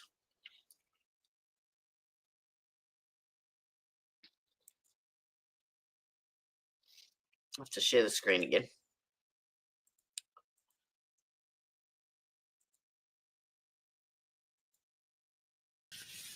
Ms. Dedman, is it a fair statement that Kathy had expressed to you that she was getting very frustrated with the fact that your grandson wouldn't do his chores, was disrespectful, and was basically just taking his mom for granted? Mm-hmm. I saw that one. And when Kathy was communicating with you on September 7th and September 8th. Hopefully this socialite heart attack trial doesn't go for too long. We might be able to sneak that in. That was the Saturday and the Sunday. She did so by both text messages as well as phone calls, correct? Yes, sir. And Kathy made it clear that she wanted your grandson home by 10 a.m. on Sunday, correct? Yes, sir. And then when that didn't happen, when 10 a.m. came and went, she still made it clear that she wanted your grandson to come home, correct? Yes. And Kathy mentioned that she wanted him home. She wanted him to go get work at Domino's from like 4:30 to 8 or 8:30 on Sunday, correct? Yes. And your grandson was working at Domino's, correct? Yes, he was. And so Kathy wanted him home so he could then go to Domino's that night, correct? Yes. And then kind of towards the end of the communications, then Kathy told you she was going to your house to get Collin to come home, correct? Yes. And she told you that either he could go home with her or he could drive, basically follow her in his car, correct? Yes. All right. Thank you for your time today, Ms. Dedman. I have no regret. The witness release. Yes, sir. For the witness release. Yes, sir. Thank you. Thank you.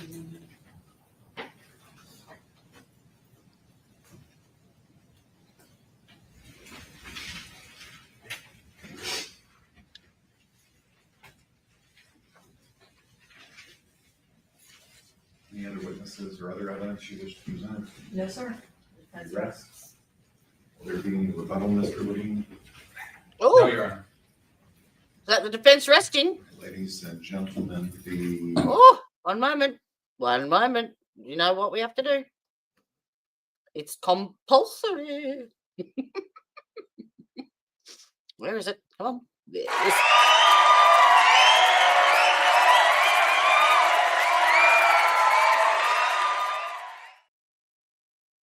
You know, just because we can. both parties have rested their cases. The next Mm. phase would be closing arguments, followed by your instructions on the law and then deliberations. Closing arguments in these types of cases are typically not short. Also, I need to have a conference with the lawyers regarding the jury instructions, although it is up to me to decide what laws apply and how you should be instructed. They do have a right to give input. That conference could take some time. So if we did all of that in closing arguments, we would be sending you out probably mid to late afternoon. And I don't want to do that to you. So I'm going to give you an early day today. We are going to work Oh. the afternoon Oh, to get all of those strings tied up so that tomorrow morning we'll begin directly with closing arguments, and then the instructions will already be finalized, and you will be probably going to deliberations around lunchtime, I would imagine. So you're going to have an early day. Now, although you have heard all of the evidence, Actually, I'm not quite sure about that. Give me just a moment. Would you approach just sidebar real quick?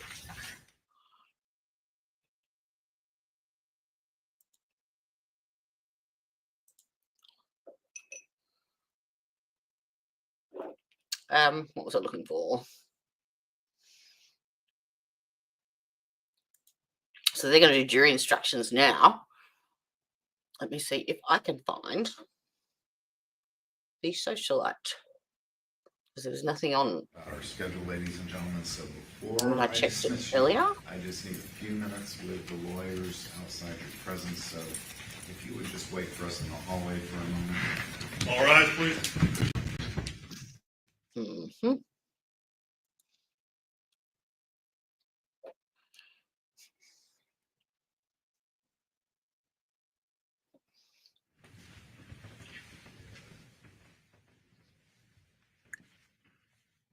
Nope, nothing. They've just been posting, it's really ridiculous. They've just been posting snippets, and even over the weekend, of new testimony from these socialites' heart attack. They're not actually following the whole bloody thing, which is really annoying. Yes, it's in their playlist. all right.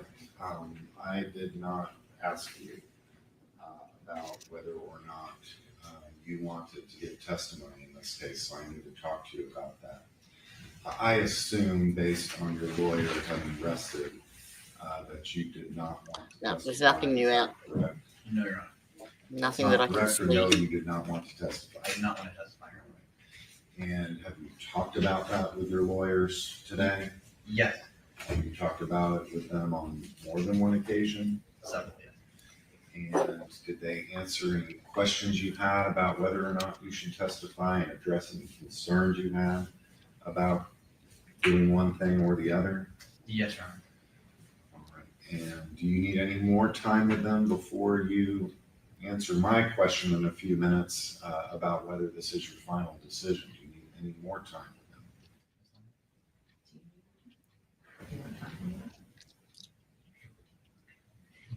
Take a minute. All right. So he can, Mr. Larson, if he can take them to the jury room.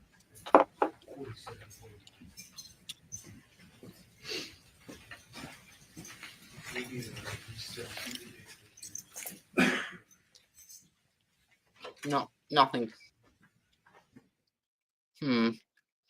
That's annoying. I'm not particularly keen on watching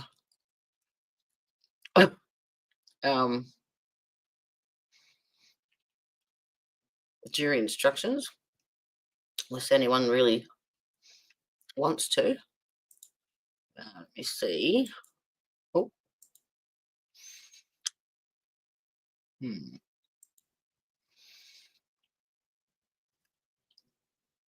Oh, where'd it go?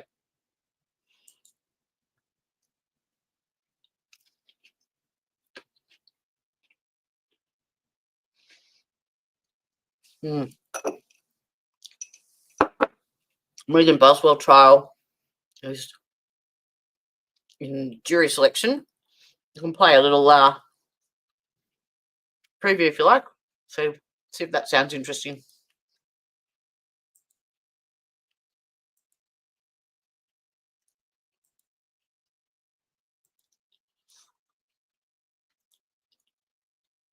On News Channel 11, a mother accused of murdering her 15-month-old daughter. She didn't deserve this. No child does. And that's why we will continue to work to pursue justice in this case. Over the next half hour, we take a look back on the Amber Alert and search for Evelyn Boswell. This case is unlike anything I've ever been involved in. Detailing the time Megan Boswell has spent in court in the 5 years since her arrest. I want a fair jury. I want a jury that's going to listen to the facts and not be influenced on what they've heard. And expert analysis on what to expect when her trial begins on Monday. This special edition of News Channel 11 at 5:30 starts right now.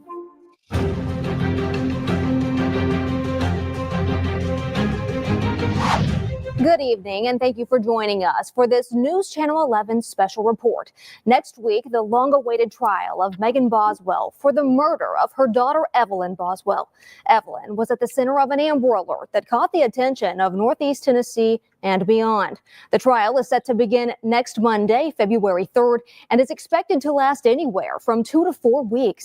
News Channel 11 plans to have team coverage daily from the courthouse. Megan Boswell has been in the Sullivan County Jail since her arrest in 2020, making dozens of court appearances over the course of 5 years. Over the next half hour, we're going to take a close look into Evelyn's disappearance, the discovery of her body, her mother's charges, what to expect in court, and how her death changed Tennessee forever. Little is known about the victim in this case, then 15-month-old Evelyn Boswell. During the Amber Alert and search for Evelyn in 2020, I spoke with her mother, Megan Boswell, on what her daughter was like. She's very sweet. She loves everybody. This picture of a blonde-haired, blue-eyed toddler captured the hearts of people across the region and beyond. She's just a really good-hearted baby in general. Evelyn was born on November 18th, 2018, to then-teens Megan Boswell and Ethan Perry. I love her. I know she loves me. She's only been around him a couple times because when he was in the Army. Like most toddlers, her mother told us Evelyn loved Baby Shark and had just started walking. She started walking probably around like 10 months. She was a preemie when she was born. She's like a smaller baby and she kind of had trouble like balancing her weight, but she finally got the hold of it. She's starting to say a lot of words. However, watching Evelyn hit those milestones came to a halt in late 2019, the last time some of her family members saw her alive. My granddaughter, she never did come back, and I just don't know what happened to her. To understand this case and what to expect in court, we want to take you back to 2020, where it all started. On February 18th of that year, the Sullivan County Sheriff's Office says they received a referral from the Tennessee Department of Children's Services about a child that hadn't been seen by some family members in about 2 months. That child was Evelyn Boswell. The next day, just before 8 in the evening, the Tennessee Bureau of Investigation issued an Amber Alert for 15-month-old Evelyn. We've had a child that's not been seen by the parents or certain family members in almost 2 months and was just reported this week. Evelyn was last seen in December. As you all know, these cases are already time sensitive, and we urge anyone with any information to come forward. On February 21st, several rewards were announced for information that would help the investigation into the toddler's disappearance. More details were also given out about what folks should look out for in regards to the Amber Alert. Then on the 24th, Megan Boswell, Evelyn's mother, spoke with me for a News Channel 11 report. Maybe they won't find her tonight, or maybe they don't find her tomorrow. Maybe it's weeks from now before they find her. On the 25th, Megan Boswell was arrested after police say that she gave false reports during the course of the investigation and search for her daughter. More than a week passes as the search continues. That includes a sweep of a North Carolina pond near a property owned by a family member connected to the case, and the search of a property in Sullivan County where investigators looked into recently dug up ground there. Then on March the 6th, the search for Evelyn Boswell ended when her remains were found on a property on Muddy Creek Road in Sullivan County, owned by Megan Boswell's father, the man who initially called DCS about her disappearance. It would be several more months after that before Megan Boswell would be charged with multiple counts of felony murder of Evelyn. So let's take a closer look into the life of the woman who now faces 20 charges linked to the case. Legally, my first name is Megan. I go by Maggie. Does that matter? This is video from the only interview News Channel 11 has with then 18-year-old Megan Boswell on February 24th, 2020, about a week after her daughter Evelyn was reported missing. Bring her back. I just want her back. That's all I want. I've been so long without her, and I know a lot of people are like, oh, why didn't you report it missing earlier? Because my mom threatened me, and I just want her back. That's all I can think about, so much I just want her back. During the search for her daughter, there were a number of rumors circulating about Boswell, and we gave her the floor to address them. One being the multiple social media accounts she had and was active on. I break phones a lot, and I forget the password. I'm not going to lie to you. I'm really bad about remembering passwords. Now I have them all set to one, but, up until that point, I just, I just couldn't remember the password to them. The other was about her family and their lifestyle. Gypsies are not a cult. They've been asking people if there's like a gypsy ringleader and like, I've never heard of referred to as ringleader. none of that. Those who know Boswell best, like her mother and father, have declined to speak to us about her. Just 3 weeks after Evelyn had been found in 2020, her first attorney appointed to the case, Brad Sproles, said this about the now 23-year-old. She's an intelligent young woman. We've had many discussions that she contributes, and she is thinking rationally about her situation and of this case, and she contributes and helps in her defense. Her current attorney, Gene Scott, hasn't gotten into the ins and outs of his relationship with his client, but wants people to hold a judgment on the young mother until they see the evidence. Once this case is tried, we'll prove her innocence. I have no doubt that girl is innocent. Since her initial arrest back in 2020, Megan Boswell's case has come up in court dozens of times, sometimes in hearings that last less than a minute and others by video call during the COVID era. At times, her case breaks what could be considered typical. These are the watershed moments, though, of her court appearances. Starting on March 9th of 2020, the records surrounding her case are sealed by a court order and remain sealed to this day. Under that seal, there is no available information about what the documents are or what information they may contain. Then in August of 2020, months after the death of Evelyn Boswell, Megan is charged with 2 counts of felony murder. 1 count linked to aggravated child abuse and the other connected to aggravated child neglect. Back in January of 2021, prosecutors working the case explain why they won't be seeking the death penalty. Prior decision by the Tennessee Supreme Court that says if you have an 18-year-old defendant without a record and only one aggravating factor, then it's disproportionate and it's not a valid death penalty in that case. That's what they decided.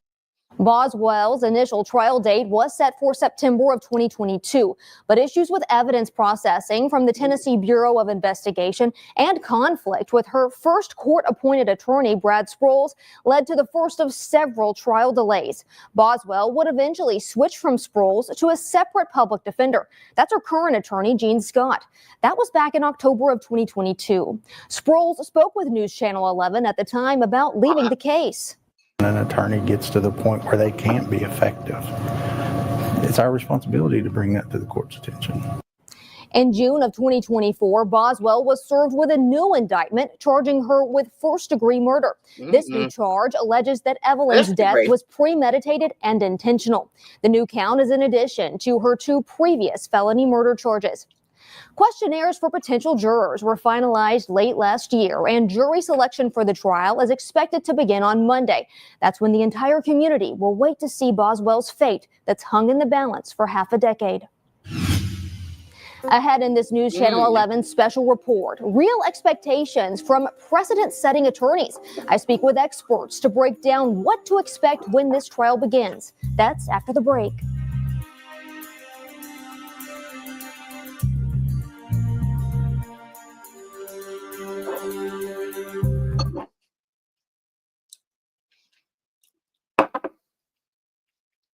Come on.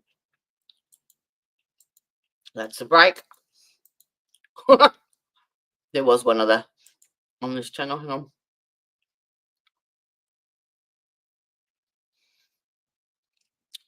What to expect.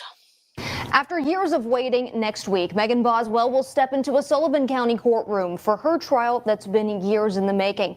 We're working to answer the tough questions about how the trial will work and what we can expect inside that courtroom. Joining us now are Jim Bowman and Nikki Heimbaugh, both criminal defense attorneys here in Tennessee. Thank you for joining us. You're welcome. Well, first off, this case has gotten significant media coverage. How exactly does that play a role in what we'll see inside the courtroom? Ideally, it should not play a role, but life experience tells us otherwise. One of the functions of a judge is to ensure that what has happened outside of the courtroom doesn't infect the trial inside the courtroom. A lot of information regarding this case has been kept secret after a judge sealed some of the court documents just days after Evelyn Boswell's body was found. Now, is this typical? it's not typical in the run of the mill case. Because of the level of publicity in this case, it's not surprising that the judge has taken steps to restrict as much information as he legally can. And that kind of leads me into this next question. What do you think was going through the judge's mind, and why do you think he decided to make this move? Possibly to preserve the ability to seat a jury later that haven't been prejudiced by images that they may have been exposed to in the media, or particular details that might have been inflammatory or prejudicial to prospective jurors in the future. And How did I know that was coming this up? case involves the death of a young child whose mother is on trial for her murder. How might the defense keep the jury from jumping to conclusions before either side rests their case?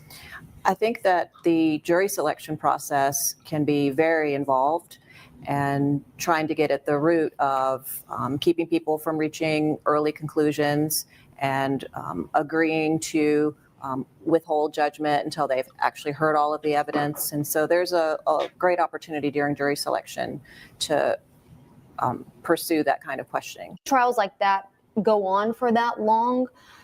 Is it taxing on the jury? I mean, are there other implications when a trial lasts 4 weeks versus 1 week? Sure. I mean, there will be some potential jurors, if they are told the potential for the length of current, they'll say, I can't do it for employment reasons, family reasons, and even those that wind up being selected. If you're away from your home, from your family, or away from your job for a period of time, it becomes a problem. What you hope as an attorney in the case is that doesn't influence their decision in the case. I need to get home. I need to get back to work. Obviously, we know that this could take several weeks, like you mentioned. Do you see this maybe taking, 10 to 12-hour days in the courtroom at times? It could, especially if witnesses have traveled from far away. It just depends. Every We might be day doing it in for half trial days. is a little bit That's the different case. in terms of which witnesses are called and how long their testimony is. Is there any chance that we could see Megan herself take the witness stand? Possibly. She'll have to decide once the government rests their case if she'd like to take the stand on her own behalf or not. And I know that you have a lot of experience with this. When the Doesn't look accused very does old. do that, does that help or harm the case at all? It depends on the quality of their testimony.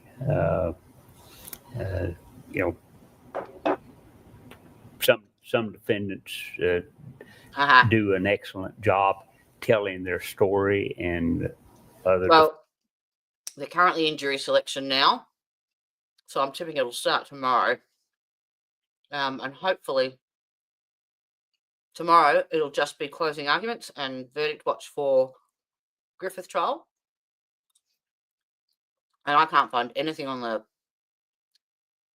socialite one, but I do remember Bev saying that it's a half day today. It might be an afternoon session, but there's nothing anywhere I can find. So Defendants are that's all right, sweetheart. probably I have to assist the apologize. state more than they assist themselves. And you never know until somebody gets on the stand. Well, thank you both so much for joining us and for being willing to talk about this case and bringing your expertise to us. But we've got a lot more coming up tonight in our special coverage previewing the trial of Megan Boswell. Evelyn's disappearance and death sparks change on a state level. She didn't have time to make an impact on the world like most of us would expect and want. She has a legacy that is there.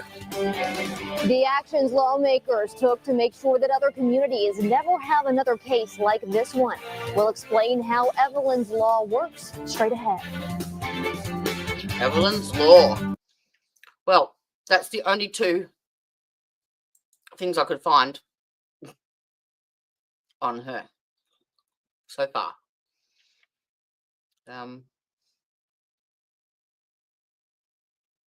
But I will definitely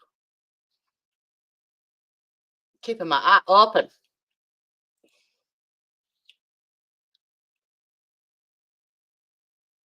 Nope.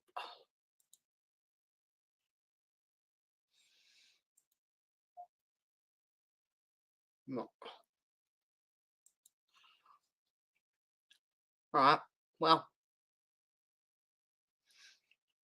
I better try and squeeze in the Naziah Harris preliminary hearing in there too. So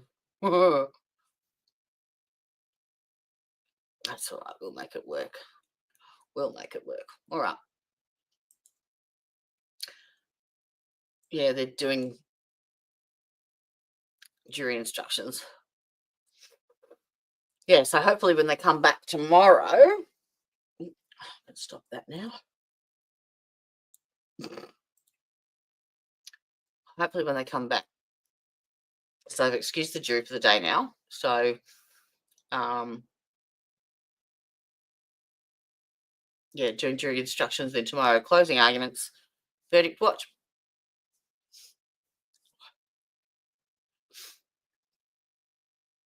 And hopefully we can start this one. That would be good. That would be good. Well, there's there's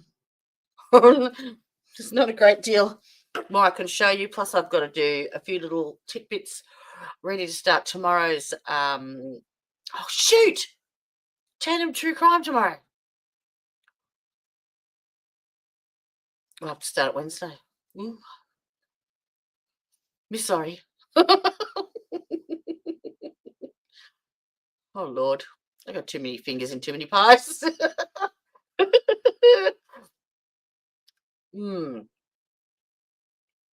Well, it may start later on today, and if it does, I can always record it and stream it earlier.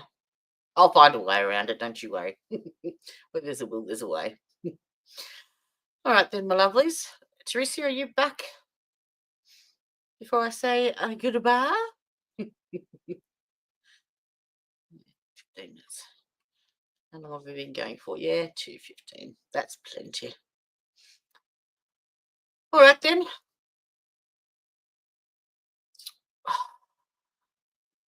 Oh, I'm a bit tired. Been a long day. All right, my darlings. Well, thank you for joining us again. I'll be back tomorrow. Same time, same place, same bat channel. With probably at least 2 trials on the go. Just look for the thumbnails and set your notifications to on, so you know. Oh, did everyone enjoy my garden tour? That was impromptu. It was a beautiful balmy summer's eve, and yeah. No, sweetheart. All right. Mwah. Love to you all. See you same time, same place, same bat channel. Bye. Justice served in an honest fight. True crime tales till the verdict's right. Solving more than just trivial quests, where sentences rule at the defense rests.